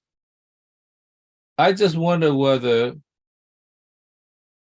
the pure size of things doesn't give enough space between cultures, that we are in modern society necessarily have to figure out some way to accommodate multidimensionality and multiculturalism. Right? I mean, like, yeah, if you're living in Japan, well, maybe not modern Japan, but a bit back, yeah, there's a bit of diversity, but the basic culture is all just sort of one unified thing. So it's easier to get a kind of national consensus, a communal consensus. But when you have a very, very large society, I mean, even when you go back to something like, Babylon or something, there seems to be two things at play. On the one hand, you have to accommodate multidimensionality, but you also have to figure out some way to accommodate efficiency. I mean, like, when you got a small village, you don't need a jet plane to get to the next block. You can just walk over there and talk to the guy, right? But now there's somebody you got to talk to in Hong Kong. It's like, I mean, so efficiency becomes a very important part, because if you're just going to walk to Hong Kong, it's going to take you about decades. You finally got there, and he said, well, what do you want? He said, well, I forgot. I mean, like, so how to work out this complexity, because the complexity also drives a very funny situation, which is a kind of division of labor. in which each sector becomes, in some sense, a monoculture in a way, right? To such a sparse degree that you only started this part of the iPhone, that you pass it on, and it actually shipped to Indonesia, and they do this part. It's like, so efficiency. How do you find that balance? Because when you have a large expanse empire, let alone a world culture, then on the one hand, yeah, it is more efficient to globalize things. It's cheaper there. Of course, we can't forget that efficiency is also exploitation, but nonetheless, skip over that point. Skip over that point, but nonetheless, it's all efficient. Details. So now we suddenly realize with COVID,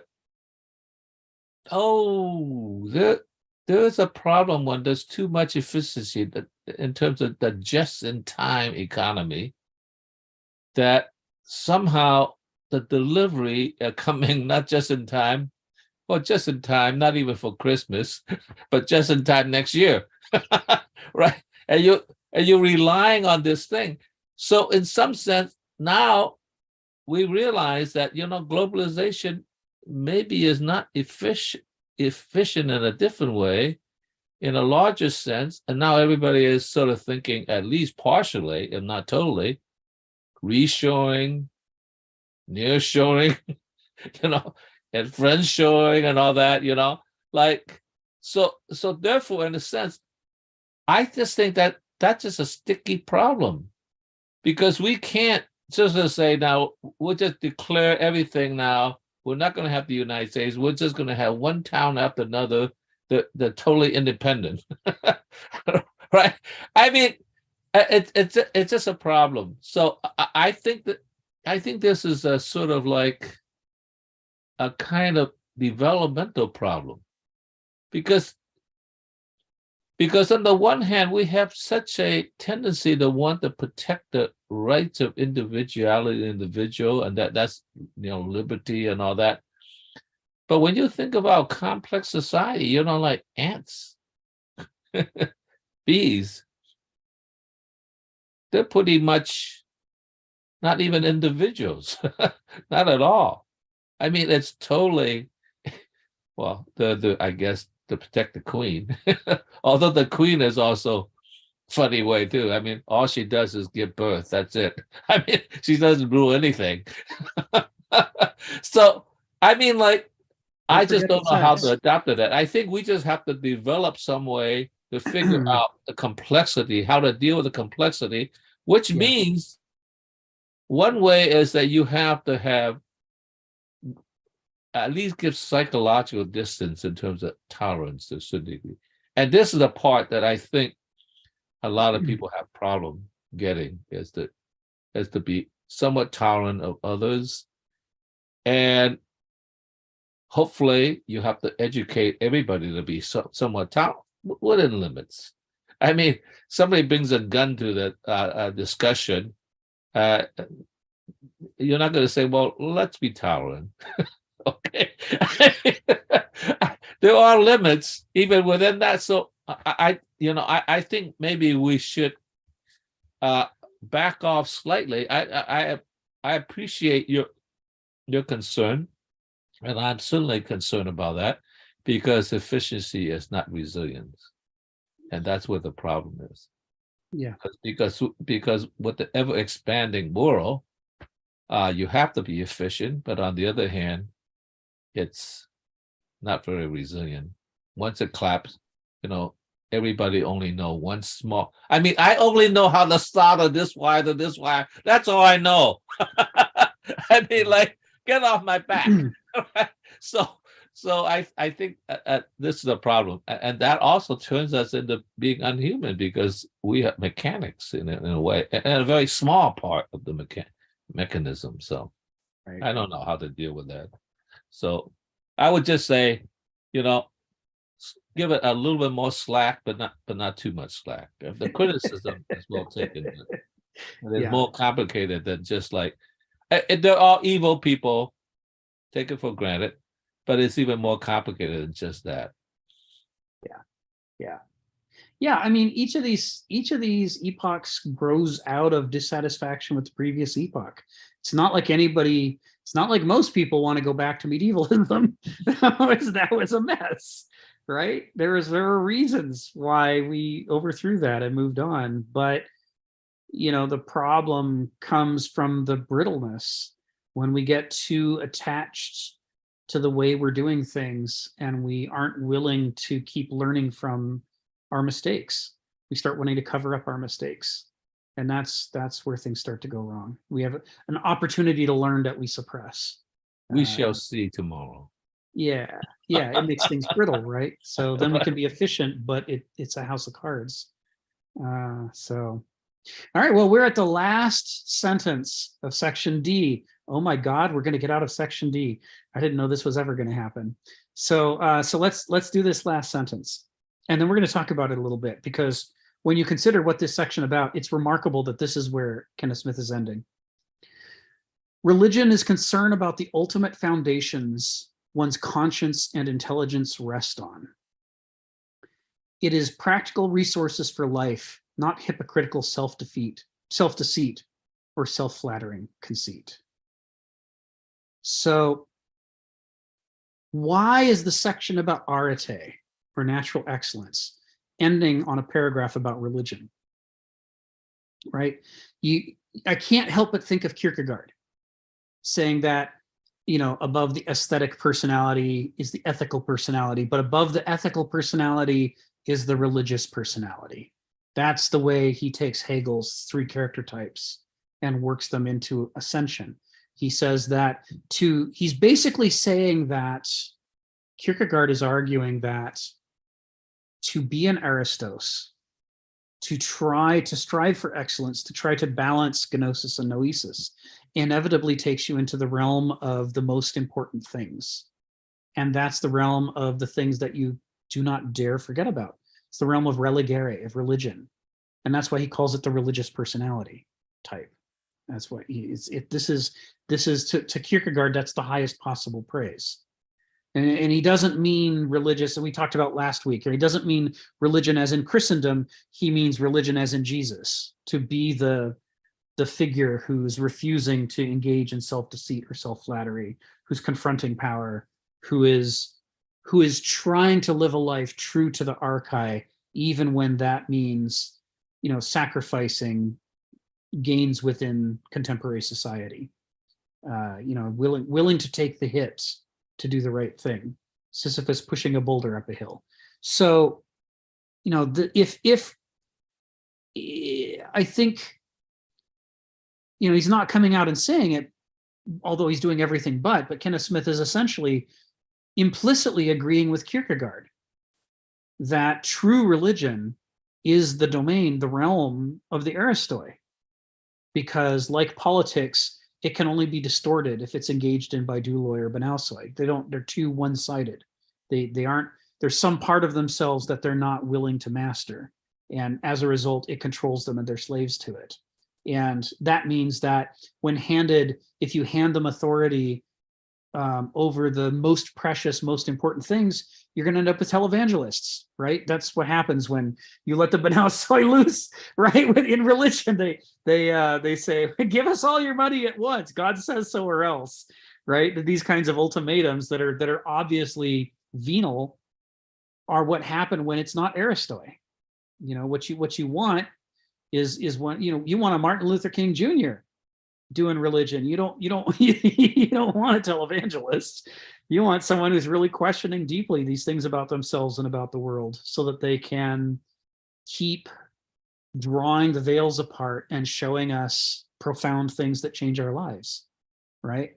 That's the realm. And this goes hand in hand with that very first sentence, the last sentence from the previous paragraph that we started out this session talking about, because Donald wanted to talk about it.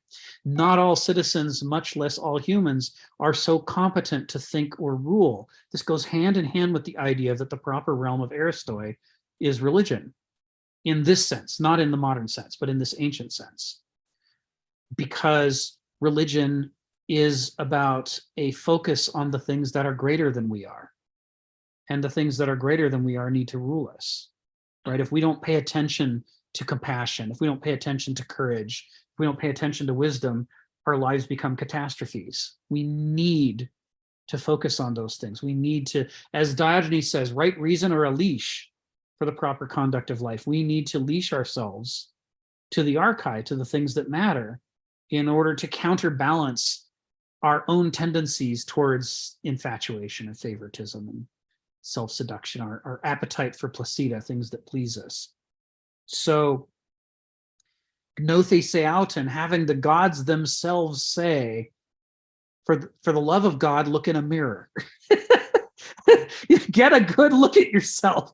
Get a grip on yourself, man. This is a divine admonition, right? From an ancient perspective. And there's a reason why Socrates takes that to heart. And, and there's a reason why Heraclitus takes it to heart. They both make it centerpieces of their philosophy. That, yeah, you have to deal with the character that you have, because if you don't, it's going to rule you. And then you're going to miss the mark. And you're going to turn what should have been an opportunity for excellence into tragedy. All of these things are woven together into a very tight organism of a worldview. I mean, we're only through 4 now of the sections in chapter 4, but already you can see how this isn't like a Frankensteinian construct in which he sewed together some pieces. Each one of these, you have to reinterpret the other 3. And that's in keeping with the way that Heraclitus wrote his scroll, one fragment at a time rather than a narrative. But as Aristotle said, you had to turn the scroll slowly, because each new fragment, you had to stop and go back through all the previous fragments, because now they took on a new meaning that you hadn't seen before in light of this new fragment. It changed them all. And that's what it's like with this ancient form of polytheism, where you're saying, what are the most important things and how do they all affect each other? This is what he's trying to do with these sections, one by one, talking about nature, talking about the role of culture in human beings, talking about the relationship between the will and existence, praxis and pathos, talking about the pursuit of excellence, but the ways in which it can go wrong, and the need for guidance to help us so that our mistakes are made early and often and detected, and so that we can overcome them instead of being suppressed so that they can grow cancerous within us. All this stuff, it's an organism of a worldview. It coheres. Let me interject just quickly. When you start talking about that, I the word reverence came to mind. Yes. And I looked it up in the dictionary just to make sure that I know what I'm talking about, that there's some agreement. A deep respect for something that inspires a degree of awe. Yes. I mean, I think you're talking about a reverence for the whole. Yes. Somehow it works for the whole weaving of the work, the whole. So I think that's important. I think we have become a very irreverent society. People talk about, the reverence for the religion and whatever it is, but they don't really. And I think, if you have this sense of respect that actually is beyond oneself, then I think you begin to understand that is important. And I think that is a deep issue in religion. So I'll just stop there, because I don't want to go into religion in that sense. That's good. Thank you, Phil. All right, Stephen, and then Joseph. Go ahead, Stephen. I was just wondering what you thought of Plotinus, the Neo-Platonist sort of turn. The curious thing is the Roman Empire became very, I'd say almost for their time, atheistic, very secular. It was very successful. This was a Greco-Roman civilization. It built grandeur. It looked pretty good. But in the 3rd century, everything started to fall apart. And within so many years, the empire had put a new religion in place of the old one, and that religion obtained a very powerful position. Prior to that, we have Plotinus, and he was invoking the central tenets of religious experience of his kind. So I was just wondering, have you looked into Plotinus? Would you have any, because I have to give a talk on Plotinus, you see, so is there any pointers you can give me? I'm going to be useless here and say I haven't read Plotinus in 25 years, so I need to catch up. There are claims that I saw claims, and they said that whatever you think of Plotinus, he had a profound effect on what followed. I've seen claims that even Hegel couldn't have existed without Plotinus there in the background, which it's a very curious claim. I have to find out about that one. Anybody knows about it. But yeah, thanks anyway. Well, so I'm going to want to hear all about Plotinus after you do your prep on this. So well, yeah, I half your luck. Let me just say one word. Let me just say one word. Not one word. A very short thing. Then you have to see the connection between Plato, Plotinus, and Saint Augustine. That's the only hint I want to give you. Yeah. That's the part I understand. But with Plotinus, all I know right now is abstractions about him, what other people said about him. I haven't read his own work enough to find out what he really thought, as opposed to what people thought he thought. So I don't trust anything that I think about Plotinus right now. So I'm going to be really interested in what you learn, Stephen. You know, it's you think about the way, I'm going to call on Joseph in just a second, but I mean, to weave this together a little bit, think about the way that he's been talking about how important it is when he said custom and nature, aristocracy and philosophy. That was section B, where he's talking about how important it is to have Aristoi in charge and not to just say whoever's in charge is an Aristos. And he's taking Aristotle's critique there and talking about just how direly important it is to keep Douloi and Banausoi from being in charge. It's just, they're a menace because of their one-sidedness and their self-blindness, the way that they're ruled by their appetites and their ideologies. It's just a danger, an existential, clear and present danger. But that's not where he's ending in the section on Arete. He's talking about religion. And the message that underpins this is, if you thought politics can be corrupted, oh my God, the worst thing that can happen to a civilization is for the Banausoi and Douloi to get in charge of the religion. Because the things that we need religion to do for us, or that the ancients thought we need religion to do for us, are things nothing else can do that for us. Without it, we have a giant gaping hole in our culture. And as a result, it means that there's all kinds of safety nets missing in the development of our character. So we're trying to develop the capacity to master ourselves and not let the winds of our desires and ideologies, make us miss the mark. And to develop that capacity to hit the mark, we need our culture to be firing on all cylinders. But if instead religion has become the plaything of Douloi and Banausoi, then it actively works against us on the very most important things that we can least afford to overlook. Thus, the tragedies that happen in our lives stop being small tragedies and start becoming catastrophic civilization-ending tragedies. The things that we're overlooking are the very biggest, most important things. This is not about some subtle thread that we missed somewhere. This is about the entire point of our lives ends up being wrong. We work for the wrong things. Our virtues end up acting as vices in a tragic inversion from our very birth whenever we're in this condition.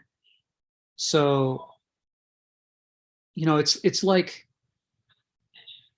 what would you rather? Would you rather that Joseph Stalin, was somewhat ineffectual in his attempts to put in place the gulags and do his purges? Or would you rather that he was magnificently excellent at it and could deal massive amounts of damage to a civilization. You want vice to go hand in hand with ineffectualness.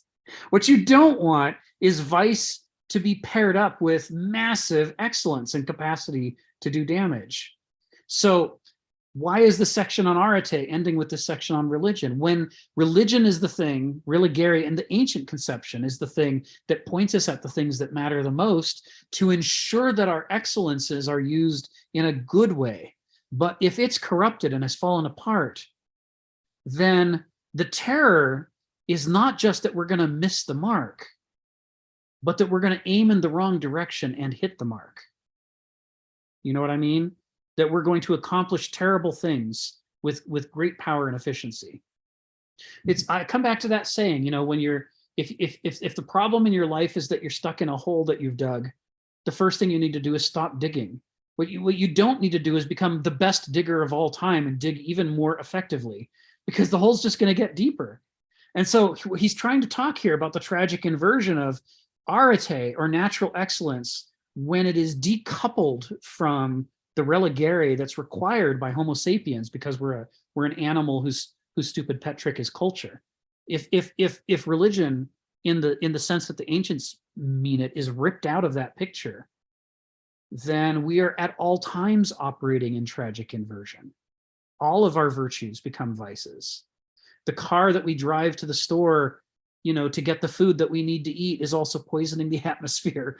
You know, where do we get our petroleum from? Where do we dump the fracking waste? Everything that we do on our ordinary lives incrementally tears apart the very requirements of life, without any need for anyone trying to do evil.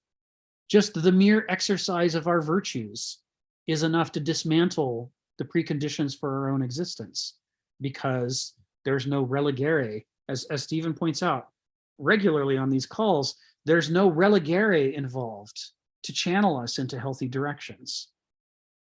This ancient concept where its purpose is to remind us of the things that matter, in the absence, it makes sure that none of us pays attention to the things that matter. Those are the things that our nescience suppresses into the background. So the things that we see and pay attention to are the least important things.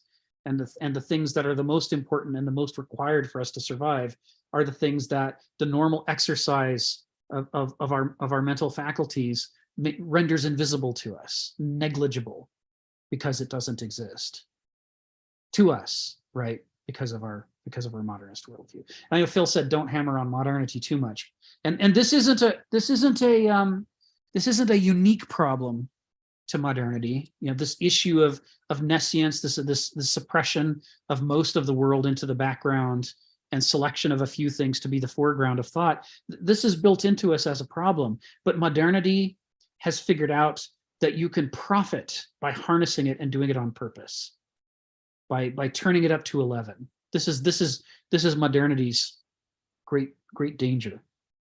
That what was a liability of human character that sometimes people overcame in the past and sometimes they didn't, now it's the norm that we can't overcome it. Our hands are tied. We're shackled to a worldview that won't let us look at the things that matter. We're not allowed. A river has no rights. Fresh water and fresh air have no rights. They're non-things. But my quarterly profits, the law has a lot to say about the rights I have to do whatever it takes to maximize those. And so when push comes to shove between clean air and my quarterly profits, it's not even a contest. Clean air is a non-thing. It doesn't exist as a value.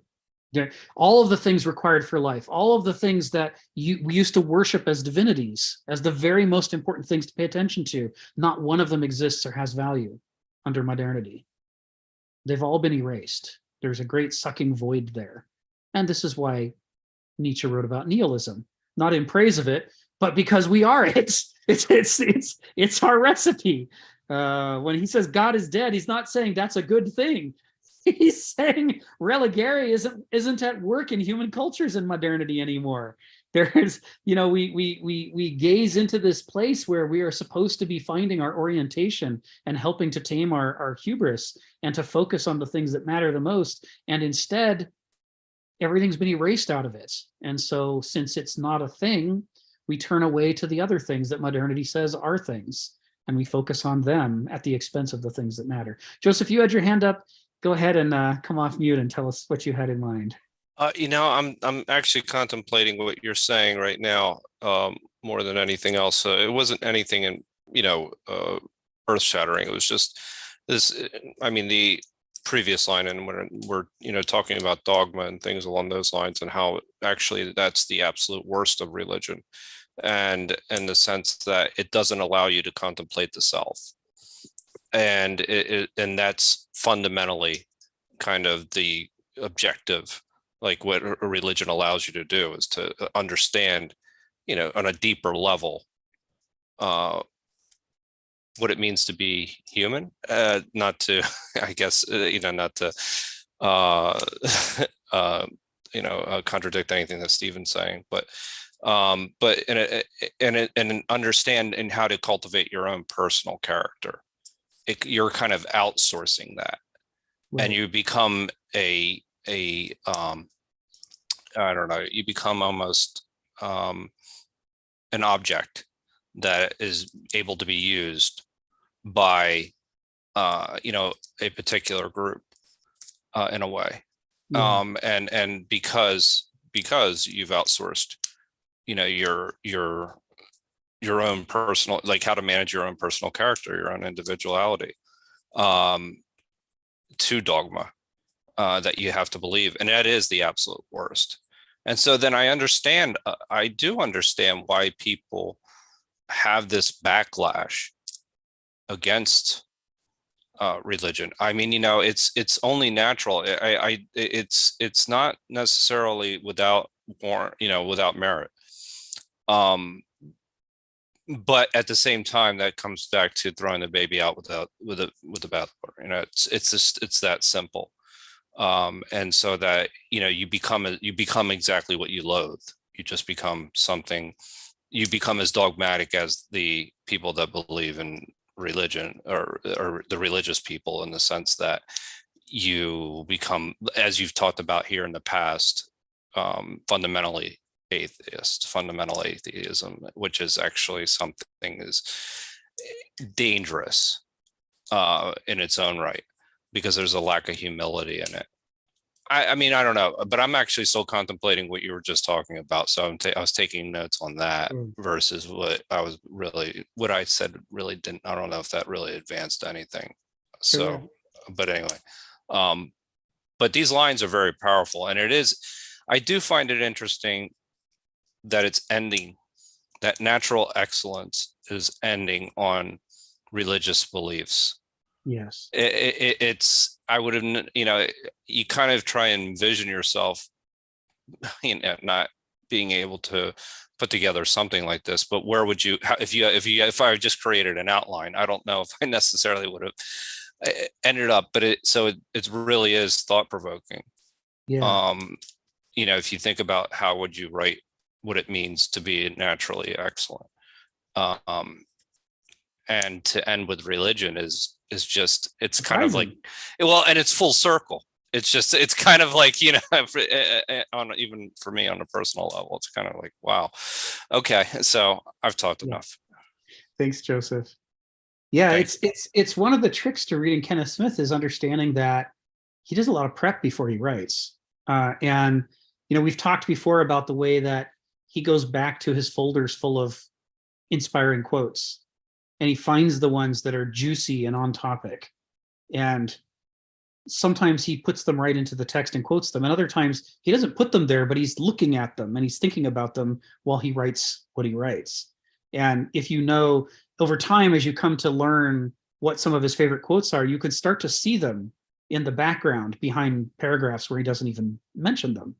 But you're like, you can't be using all of these particular words unless you're looking at this Heraclitus quote in which every one of these words appears, right? Because he loves Heraclitus. He knows these quotes like the back of his hand. These words are there for a reason. He said around the time that he was writing Dramas of the Mind, which was when I first encountered his stuff, he was going through a phase where he stopped writing for a while because he was using modernist terms and definitions to try to understand the world, and he was just trapped by them. And so he forced himself to go back into a reevaluation of all of his use of language and to become a very deliberate writer. He tore apart and put back together his approach to writing. And the result is now, even when he writes fluently or naturally or in a hurry, he's writing very consciously. And that means if a section has a given title and it starts in one place and it ends in another place, you know he chose each of those points. There's a reason why a discussion of excellence ends in his discussion of how the ancients saw religion differently than we do. That's not ever going to be an accident in a Kenneth Smith essay. He just doesn't do that sort of thing by accident. And that means it really lends itself to looking at it and saying, well, what does that mean? And what is he saying the relationship is between the heuristic life and, the realm of the things that we're supposed to attend to that we don't dare lose track of? And it comes back to that question Donald raised. Why would you get out of Plato's cave? Why on earth would you want to go back in? And, it's because, well, you don't want to be governed by douloi and benausoi, right? And why would an Aristos get into religion? It's because you don't want televangelists to be the highest form of religion in your culture. What could be worse, right? It's such a debacle. You can't, it's like sitting there watching your family's house on fire. You are, maybe an intellectual could rationalize it away ideologically, maybe, but, by the time you start escaping from Verstand and moving into Vernunft, you just can't do it anymore. You're just, these things matter too much to you. You can't help but be drawn into engagement and trying to fix the problem. And this is kind of what his argument is about, well, why religion more than anything else? And of the things that are left, why politics more than the remaining things? And if we set religion and politics aside, why mythography and the creation of dramas and epics? Why are these in order the three things that Aristotle are drawn to? And it's because it's such an intolerable disaster if you don't attend to those things. It hurts too bad. They're too important to be left, to people who are going to make a mess of them. No, can I just add one quick thing? Please. Yeah. No, because it's interesting, this whole section. I mean, even a couple of weeks ago when I was talking about knowing the self and things along those lines. And if you're going through this process, like you're looking at, politics, you're looking at religion, you're looking at all these things and to get how they work together. It really is a beautiful section on how to really kind of to understand oneself.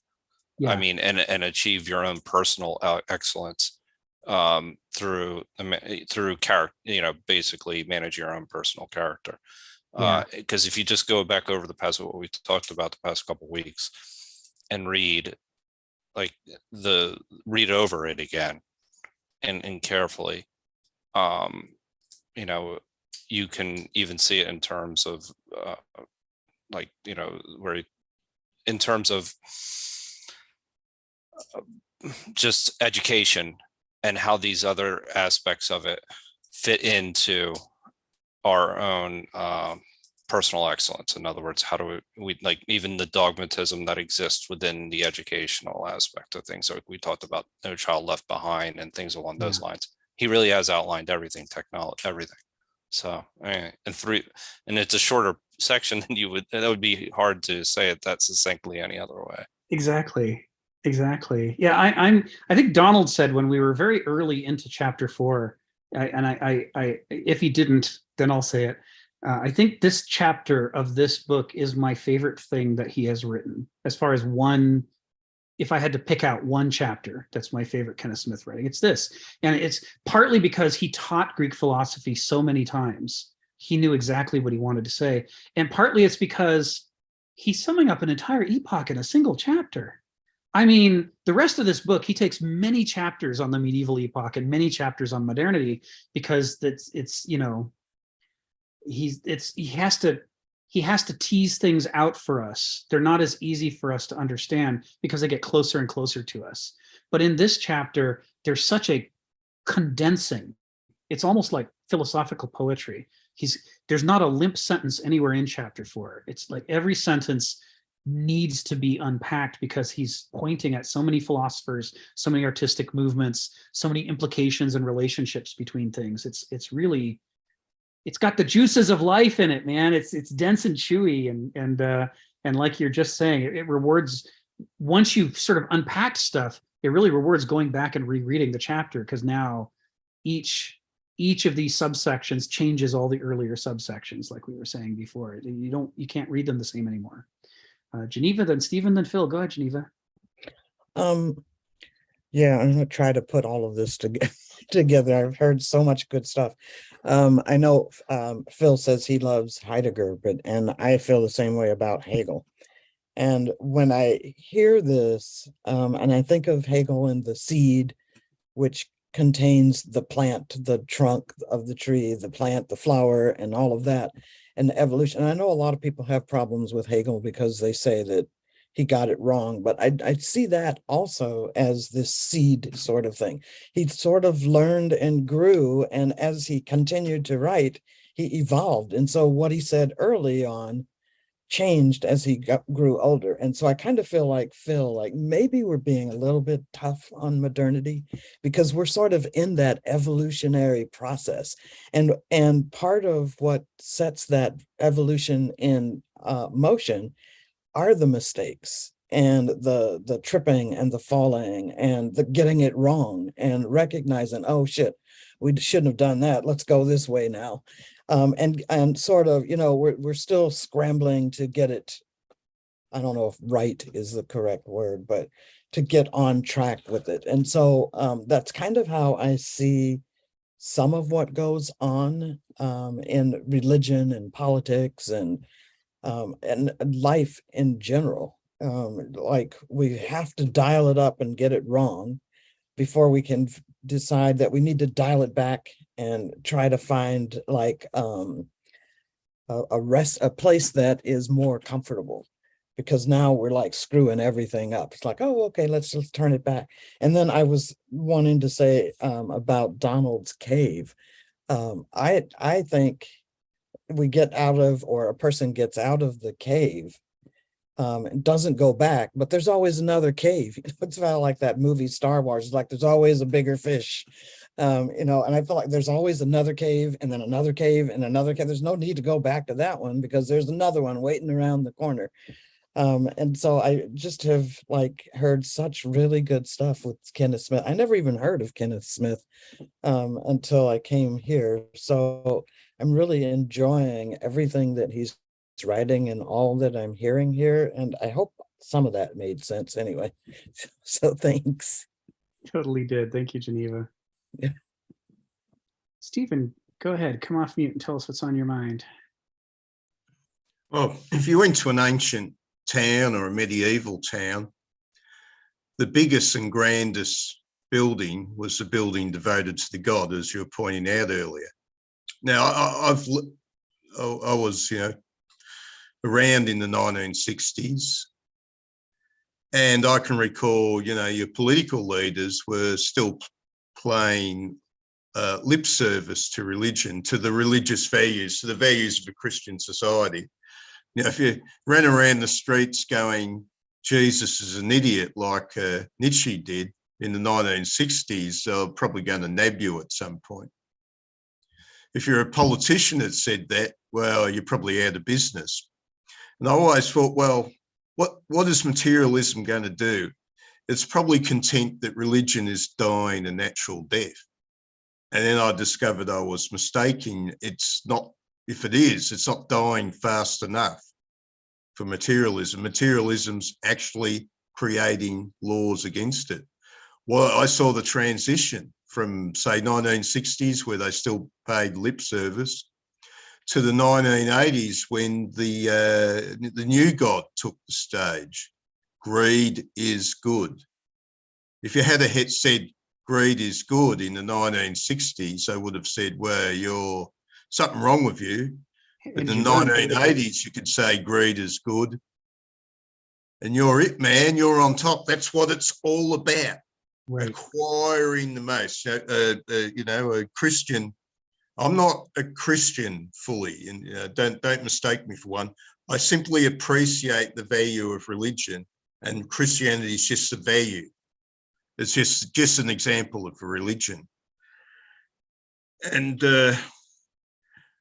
this transition of values, where virtually the market has become the god, Mammon has become the god, and is preaching to the common masses that the height is to have a really superb set of duds on, driving like a maniac in your sports car.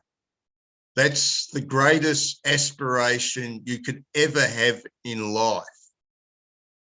But I can't figure it out. There must be a Satan behind the market, because this is just too well worked out, that they're actually misleading the masses to think that they can have their cake and eat it. I'm living through the transition. Thank you. Yeah, it's an excellent point, Stephen. I mean, you can understand how kids or people in their 20s might not realize that there is no status quo, that things are changing rapidly. But you start to get to your 30s, 40s, and 50s and 60s, and you've lived through enough that if you think back to how things were when you were a kid, there's just no mistaking how different things are now. It's like modernity. This is where, Hegel's, going back to Geneva's comments, Hegel's depiction of epochs not as an object or an abstract category, but as a living organism that's growing and changing and adapting. You can actually, a human being lives long enough to see it happening in real time. We talk a lot about how modernity, late stage modernity, 20th and 21st century, changes faster than than things ever did before. And that's true to some extent, but I also think to some extent it reflects how little most people know about the medieval epoch. The medievals were constantly writing about the enormous revolutions that were happening in their own times, the huge changes, bigger than anything they could have imagined. When a real plow was introduced to Northern Europe, agriculture took off. It was a food revolution, every bit as significant as the invention of dwarf wheat. But the old scratch plows couldn't do much against those thick clayey glacier garbage messes in Northern Europe. But the new plows that could dig deeper made it possible to spread farms all over the place. There was an enormous boom in population. And they all noticed, and they all talked about it. It was a revolution for them. The shifting from a slave economy in which everything was done by hands to an economy with windmills and water mills. Like everywhere there were windmills and water mills, using the power, enormous powers of nature to do things that human beings didn't have to do anymore. These were big, right? These were big changes.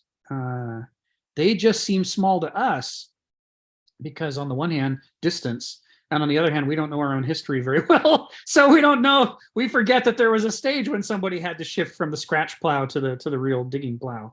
It's like the way that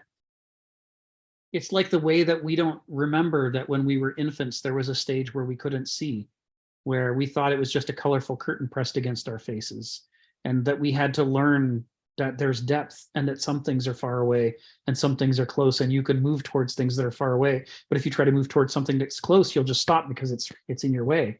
That was a revolution in thinking that each of us went through, and we don't even remember anymore.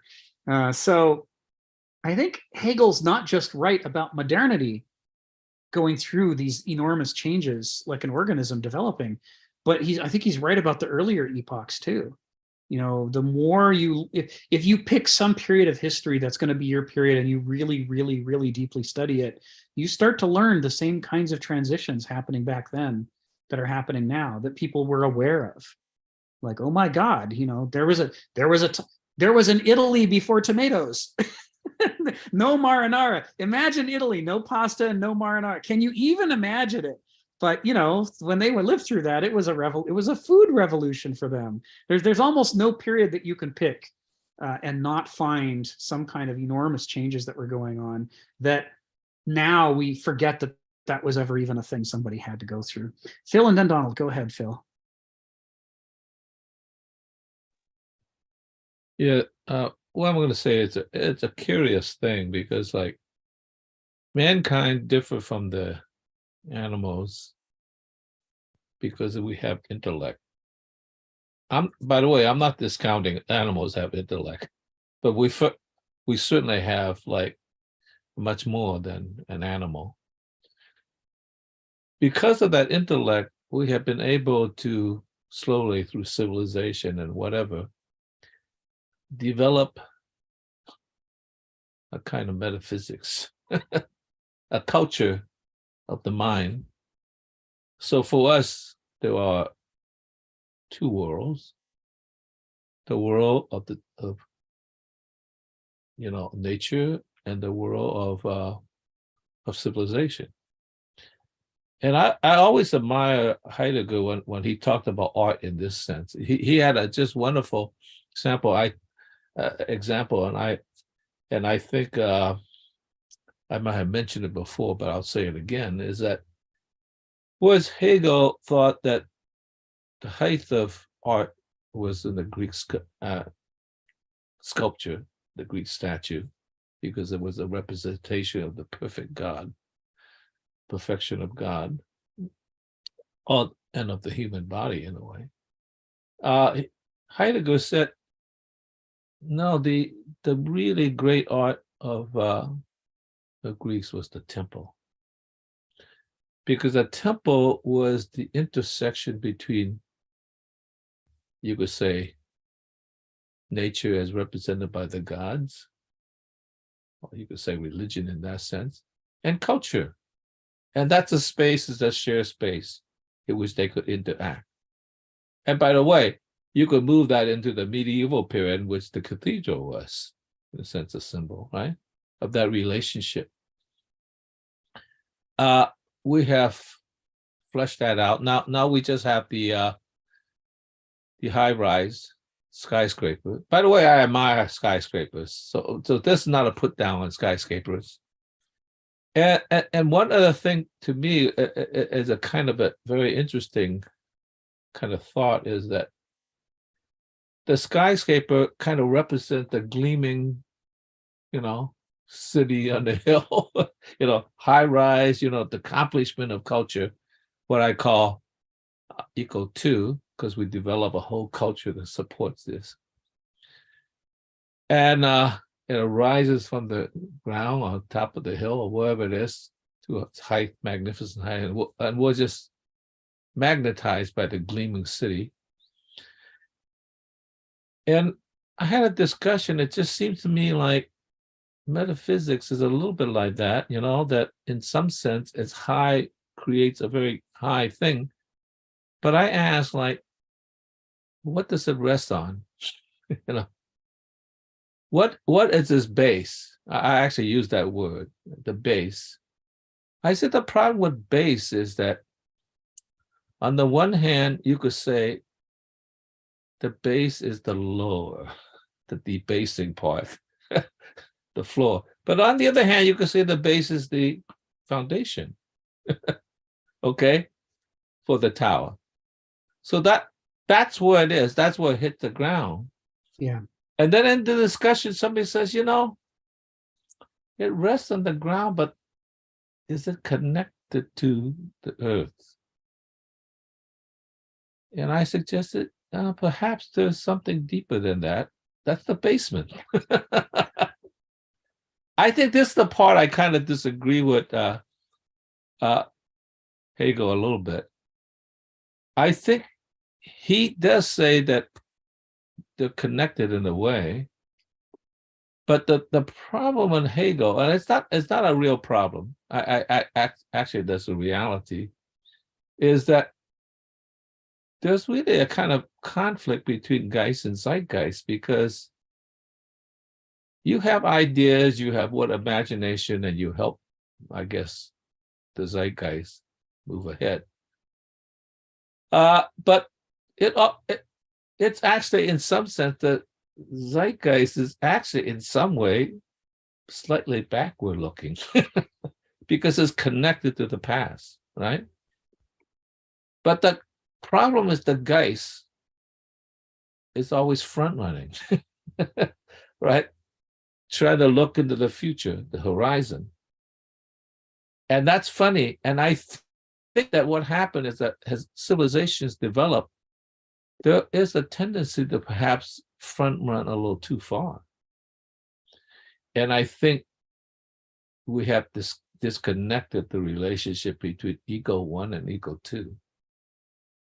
And that came to my mind when you said, rivers now, oceans now have no identity. They're just parts of the functional part of things. Yeah, but we have something else that replaced it. That's a corporation. Corporations are human too. Yes. Yes. So that's interesting, So Eco 1, the gleaming city, is a representation of the corporation, right? Nature is just the ground it sits on, Right. And the foundation, in a funny way, if you don't look into the basement, is like, it's like if you look at the basement, it's almost like, particularly a sculpture, it rests on a pedestal. Then you want to ask, is the pedestal part of of the art? Right. So I don't know. I think there's the problem. I think we have made a separation. So if you want to see the ground foundation as just the separation that allowed the gleaming tower to happen, or you want to see it as sort of, no, there's a sub-basement in which nature, those wormy things, crawls in and affects the thing. I think we have lost track of that, and I think we have destroyed it. And that's why we no longer respect the rivers, and the oceans and so forth, and it become the garbage pit. So I think that we are now perhaps with ecology begin to finally realize that, but it might be too late, And even now it's like, yeah, but the corporation have a lot to say about that. And my thought was that, yeah, and I don't want to talk about because I'll drift into economics talk. So I'll stop right there. So that's interesting that maybe we have respected a little bit too much about culture, and we should always look back and say, oh, finally it's connected to nature. Except for the really, really high flyers. Well, don't worry, we destroyed the Earth. What's the big deal? We have asteroids. We have Mars. We'll go to Mars. We could explore. We could get the raw materials there. We're not going to run out. So, That's right. So that's their answer. Okay, that's it. Thanks, Phil. Donald, come off mute and tell us what's on your mind. I think from this chapter, what we get is an antiquity. They saw that their civilization required many institutions for its support and continuation as part of their politics, their education, their religion, their arts. And by arts, I will say drama, comedy, literature, whatever. And looking at modernity would say it didn't need anything to support itself. Its politics is there to divide up the public purse. I don't know what its education system is, but what are we doing? Creating workers or voters, or I don't know, but it's certainly not seen as a critical part of preserving our culture and civilization itself. It's seen as critical to competing economically with other countries. Our religion, I don't know, it's in many cases like Taliban, it's a joke. And or arts. I don't know. Some do, some don't, but it's certainly not seen as a supporting institution for our culture. It's more for entertainment. In spite of the fact there are works that are very insightful, but that's almost like an individual perversity or eccentricity. It's not institutional. Anyway, that's what I see is that we can talk about all these individual things, but from the standpoint of the Greeks, we're missing a lot. We still have the shells of the institutions. It's just that they no longer are performing what should be their critical mission within our civilization. Oh, and as an aside, that's what I really wanted to say. But you know, Phil and some other and Geneva have said, you know, like Hegel believe in. I think they're right about this, but they're wrong about that or this. And people have said this on Kenneth Smith. You know, they come to argue with him. Well, when I was, I don't know, about a sophomore or junior in college, I studied mathematics. And one of the professors assigned a theorem to be proved. And I went to him later after I thought about it. And I said, you know, if I understand this theorem in a certain way, it's false. And he looked at me and he says, why would you want to do that? Find a way that the theorem is true and then prove it. Read Kenneth for what you find that's true and meaningful and helps your life. The same way I would say read Hegel, read Kierkegaard, read Plato and Aristotle. They differ, but they all offer some insight that can make you a better person. Find it, understand it. Learn not to just mimic the argument, but to be able to present the argument, to point to the things in the world that they were pointing to so you can point to people now, today. Yeah. Enough. That's a rant. I'll be off my soapbox here. But the other stuff is sort of, you know, what would a Greek say? Well, you've got something you call religion, you've got something you call politics, you've got something you call drama, comedy, you know, whatever. But they're not doing what they should be doing. Wake up. You know. Yeah. Enough. You know. Well, it's mic drop here. there it is. Yeah, it's like I can't remember if it's Otherwise or Webb's. It might be Webb's. He's got one of his parables. It's like called anti-life, anti-time, anti-culture, anti-something else. And it's just a series of questions. You know, what would it be like? He says, imagine, you know, if time, instead of working towards, you know, helping you to live and grow, if it stifled you and shut you down. And he says anti-time. Now imagine, you know, it's a way of life that, you know, cramps you and limits your capabilities instead of allowing you to unfold. An anti-life. Imagine a culture that instead of supporting you and helping you unfold and grow, it does. And he goes through that whole thing. And your first reaction, the very first time you encounter it, is, who are you to accuse modernity of not being the best thing ever?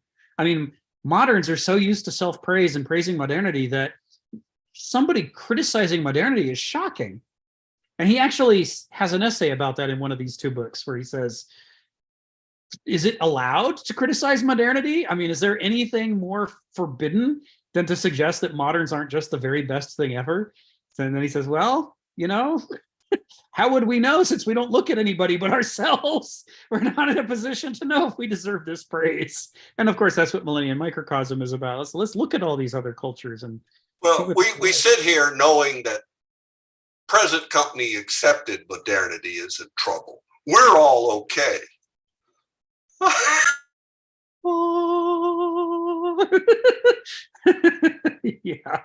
At late stage modernity, at earlier stage modernity, you have to praise modernity, or at least mid stage. But by late stage, oh, it's all of you who suck. I'm great, and that's, we still find a way to work the flattery in, right?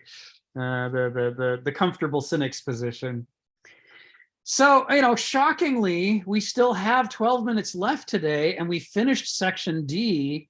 And I'm not going to call on Phil because he just talked, and I really want to do this thing. And this thing is, we can finish section D and move on to E.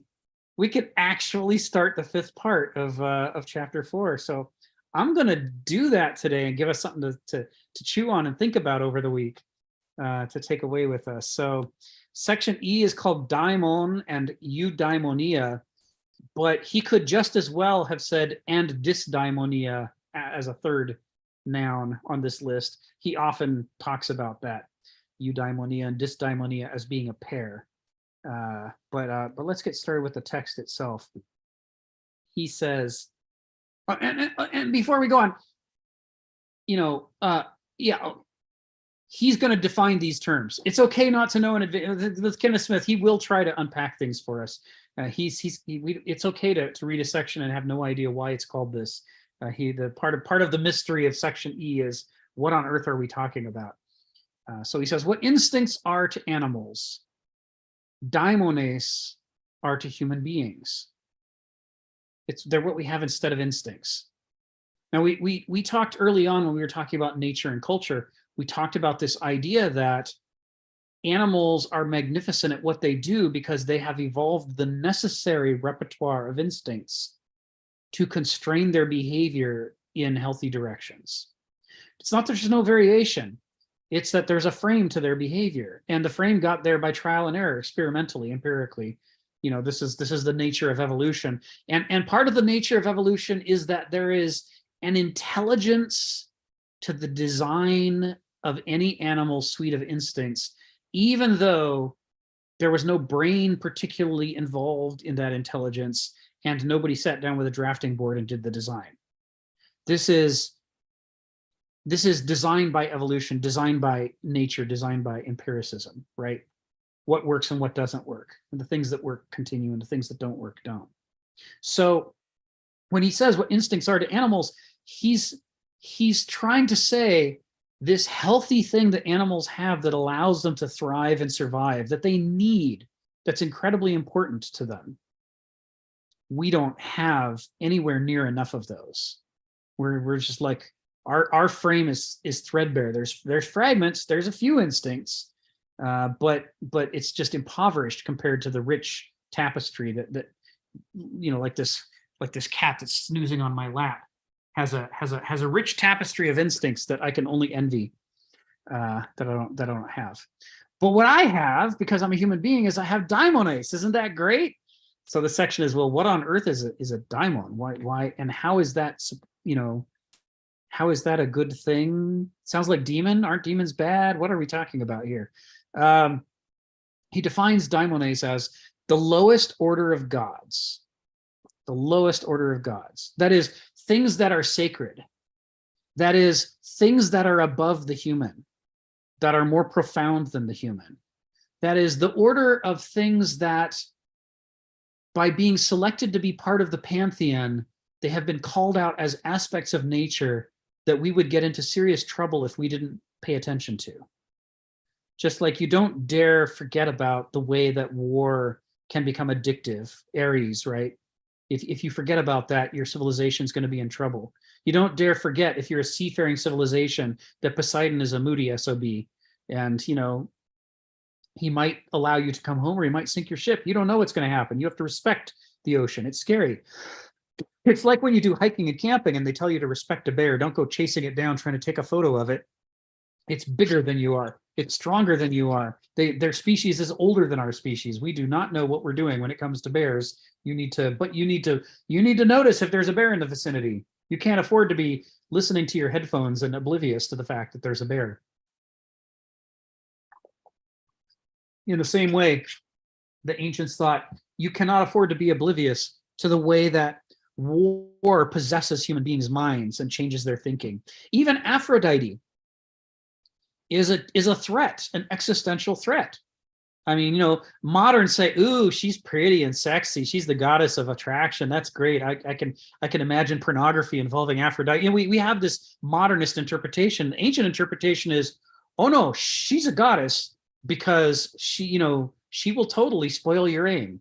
Whatever you thought your life was about, you could be swept up at a moment's notice through your infatuations and attractions. And next thing you know, you're off the rails somewhere else. It can happen to anybody at any time. It's a potent part of the cosmos, of nature, that we have to attend to." So when he says that daimones are the lowest order of gods, first of all, he's saying that the ancients say they're gods. So they're infinite. They are of a different level of reality than we are. And second, they are pointing us to things that we are in dreadful danger if we don't attend to them. We have to attend to them. They're important. The fact that they're the lowest order of gods doesn't change that. He's got some, it's easy to misread this sentence. I misread it the first time I read it, but he's got other parables that he reads where he talks about even the lowest orders of gods are still gods to the ancients. And as such, they speak truths that we can barely understand, but that our lives utterly depend upon. He's got a good one. Well, I'm sure he'll come to it here. The lowest order of gods is the obscure soul companions who are the source of our impulses to see or to want things as we do. So my cat sees and wants things the way she does because of her instincts, right? What she sees and wants, she can reason about. She can use her gnosis and noesis, right? She can engage with the world consciously, but she does so within a frame of what has been called to her attention by her instincts. This is the foreground background issue we keep talking about. So what he's saying here is that our daimones, since we lack the instincts, we only have a few, it's made up for culturally through our daimones, which play that same game of calling attention to parts of reality and suppressing other parts of reality, and thus determining what we see or want. And then having seen or wanting that thing, we then believe we are free to, use our will, to use our intelligence, our gnosis and noesis, to make decisions about the world. And we tell ourselves the whole time that we're free because we're clueless about this obscure level of our psychology, which is, well, what got called to our attention in the first place? Why did we even want this thing and not some other thing? He says the ancients ascribed that to the daimones. He says obscure because in Kenneth Smith, anytime you see the word obscure, you must hear Heraclitus. They called him the obscure, Heraclitus the obscure, meaning the dark, the mysterious, the confusing, the full of terrors and pregnant with profound meaning, some of which we might not like. The night, the wisdom of the night and the darkness. Heraclitus was called Heraclitus the Obscure. And he has a major fragment about daimones. Ethos anthropoi daimones, right, is one of the most important of Heraclitus's statements. So you've got the word daimones, you've got the word obscure. That's all you need. You already know, even if he never names Heraclitus, this whole paragraph, he was looking at that. While he was writing this, he was looking at that Heraclitus fragment, right? Of course he was. These words go together. Heraclitus says, you could not find the limits of the soul even if you spent your whole life exploring it. He says it's a deep, profound subject. It is the nature within us, our soul is every bit as large and important as the nature around us. And just like if you're blind to the nature around you, you can get yourself into trouble. So implies Heraclitus, if you're blind to the nature within you, you can get yourself into trouble. That's another Heraclitus quote. There's Heraclitus all over this opening sentence. So when he says soul companions, He's not just engaging in poetry here. You know, the soul of a cat has as its companion these millennia of instincts, right, that are there at all times to nudge it this way or that. For Homo sapiens, we have a few of those, but we have our daimon that is going to nudge us this way or that. It's going to supply that same role. And, you know, to anybody who ever idolized being fully conscious, to not want to live a blind, unconscious life, to want to live, you know, a fully awakened life, you know, what we're going to get into here in the ancient worldview is that it is not possible for an animal to do that. And it's not possible because we're finite, but the world is infinite. You can never be conscious of most of it. In fact, at any given time, you can pick out 7 plus or minus 2 things to be conscious of, and literally everything else, you know, the billions and billions and billions that Carl Sagan talks about all around us, all that stuff is invisible to us for the moment while we attend to the 7 plus or minus 2 things that have caught our attention. The act of selecting the foreground that we're going to attend to, that we're going to see or want, is fundamental to being able to act as an animal at all. Without it, we'd die. We'd just die, right? We wouldn't notice the cliff. We wouldn't pick the apple. You know, all the things that have to happen for us to survive depend upon us focusing on the right things and ignoring the things that at the moment don't matter as much. So we need a soul companion. And that soul companion is going to operate on us in our unconsciousness, the subconscious level of our mind. Our conscious, unless we go through, you know, Gnothi Seout, and unless we struggle, unless we search ourselves to start to get a glimmer of how our soul operates, generally speaking, it operates in the darkness, which is Heraclitus's favorite area, which is why he's called the obscure. Okay, who are the soul of our impulses to see or to want things as we do. Each of us has from birth a godling. That's our daimon, our godling, intimately attached to us, prompting a certain quality of insight and subtly nudging our lives in a certain direction. The quote that he's I'll just put it in the chat. Ethos anthropoi daimon. This is Heraclitus. And this is a very tough fragment to translate. Literally, it seems to mean that a man's character is his guardian divinity. That's how Philip Wheelwright translates this fragment. But it's usually translated character is fate.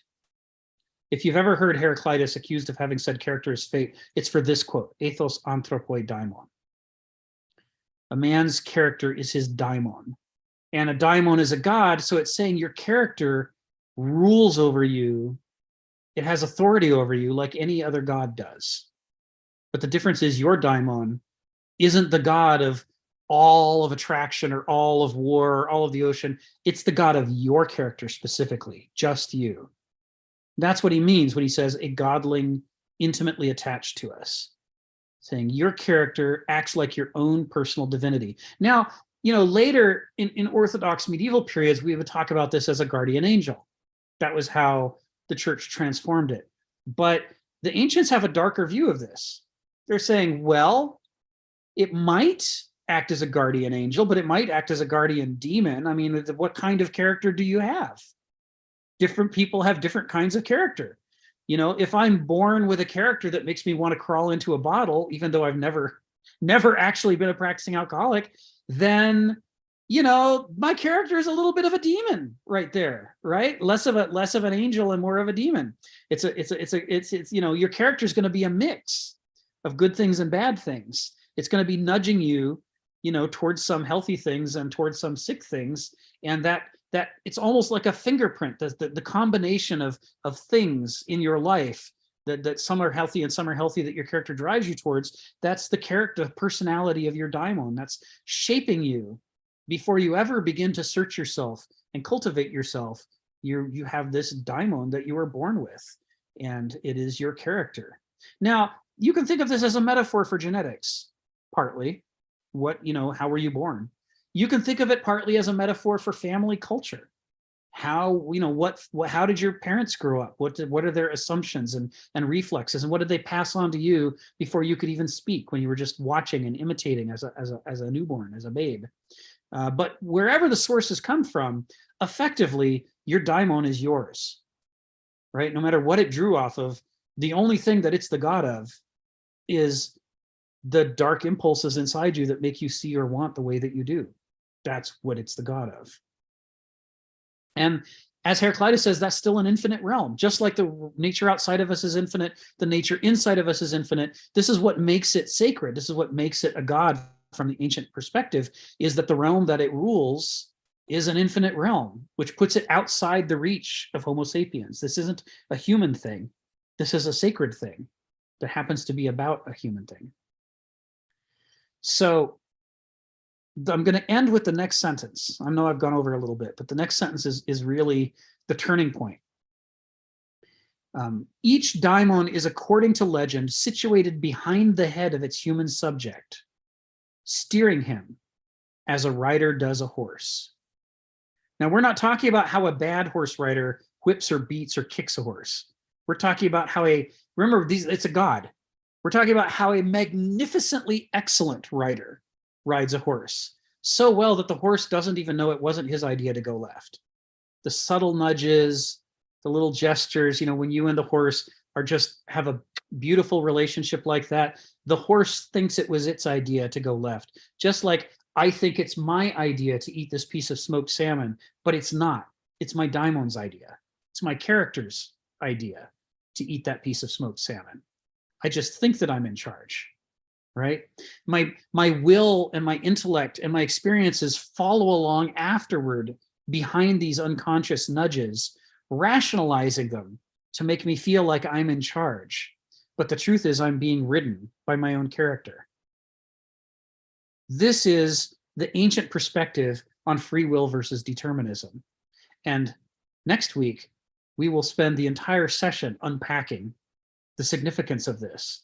But what we're going to get into is the idea that the ancient idea of free will and determinism is so much more sophisticated than the modern one that it's shocking how backwards modernity imagines the relationship between the things I choose and the things that I can't choose. I mean, this ancient perspective is profound and complex, and it's capable of explaining everything any human being ever does in a way that's not just general and sweeping, but actually meaningful, and helps you to try to understand human beings and understand yourself and figure out what you're supposed to do. It was one of the centerpieces of Heraclitus's philosophy, and we see it over and over in other ancient writers. Once we're aware of it, we see it over and over in other ancient writers all over the place. It was a widespread perspective on the relationship between free will and determinism. And I'll just, to make sure that I don't end on the wrong note, I don't want anyone to think, based on having gone this far, that what he's saying the ancients say is that we have no free will and that we're just being ridden by something. Because what he's going to say is, what the ancients say is, Gnothi seauton means to turn and look at your own character and learn it so that you can start to garden it. Because if you cultivate your character, you can change the writer that's writing you. You're still being ridden, but you're being ridden by something that you're helping to shape. And thus you're opening up, you're dilating a little bit, a zone of free will that you wouldn't otherwise have. To the Greeks, this is incredibly important. This is what everything's about. And so we'll dig into this next time. Thank you. Thank you. See you next week. My pleasure. So this is about cultivating virtue in a way. This It is how we, is. yeah. It is. Do you have determinism or free will? Yes. Yes. Yeah. Yes, you do. I had a question for Geneva. Oh, is she gone already, has she? Nice. No, I'm here. He's here. Oh, there you Yeah. are. Right. Yeah. Do you think, as Hegel was saying, that you will go through these phases and then we'll reach some happy spot? Do you really believe that humanity's destiny is a guaranteed happy ending? No, I don't think he said that at all. I think he said that you evolve, and through that evolution includes mistakes, wrong turns, going the wrong direction, all of that to get to where it is you're going to go. I don't think he said it necessarily ends in a happy place, because it's that to me, what he's saying is it's that bumping against, that friction that causes the new thing to be born. It may or may not be happy. You may want to go another direction once it's born, but yeah, I don't think he said, at least the way I understand him, I don't think he's saying that it always ends in a happy place. In fact, I think he says just the opposite. It probably won't end in a happy place because you have to keep going. Donald, I just have a brief saying to you. I hate to say this because that might jump the gun, but I'll say it anyway. What it means is having free will means that you are in purgatory, not in heaven or hell. That's what it means. I think that's the conclusion. Well, on that It's that friction. It's the friction that creates the new. Well, here, Phil. Yeah. Hegel thought he saw the world spirit ride through town on a horse in Jena when Napoleon came through there. Yeah. So maybe Heidegger is somewhat absolved of thinking the world spirit came through when Hitler drove through town. Yeah. God. Yeah, I don't think so. Well, on that delightful note, have a great week, everyone. See you next Monday. Hang on. You're not allowed to say Mr. H anymore. He's referred to as the German dictator. Like you can only say the Scottish play. That's right. So we can only say the German dictator now. Have a great week. All right. Bye-bye. Thanks a lot.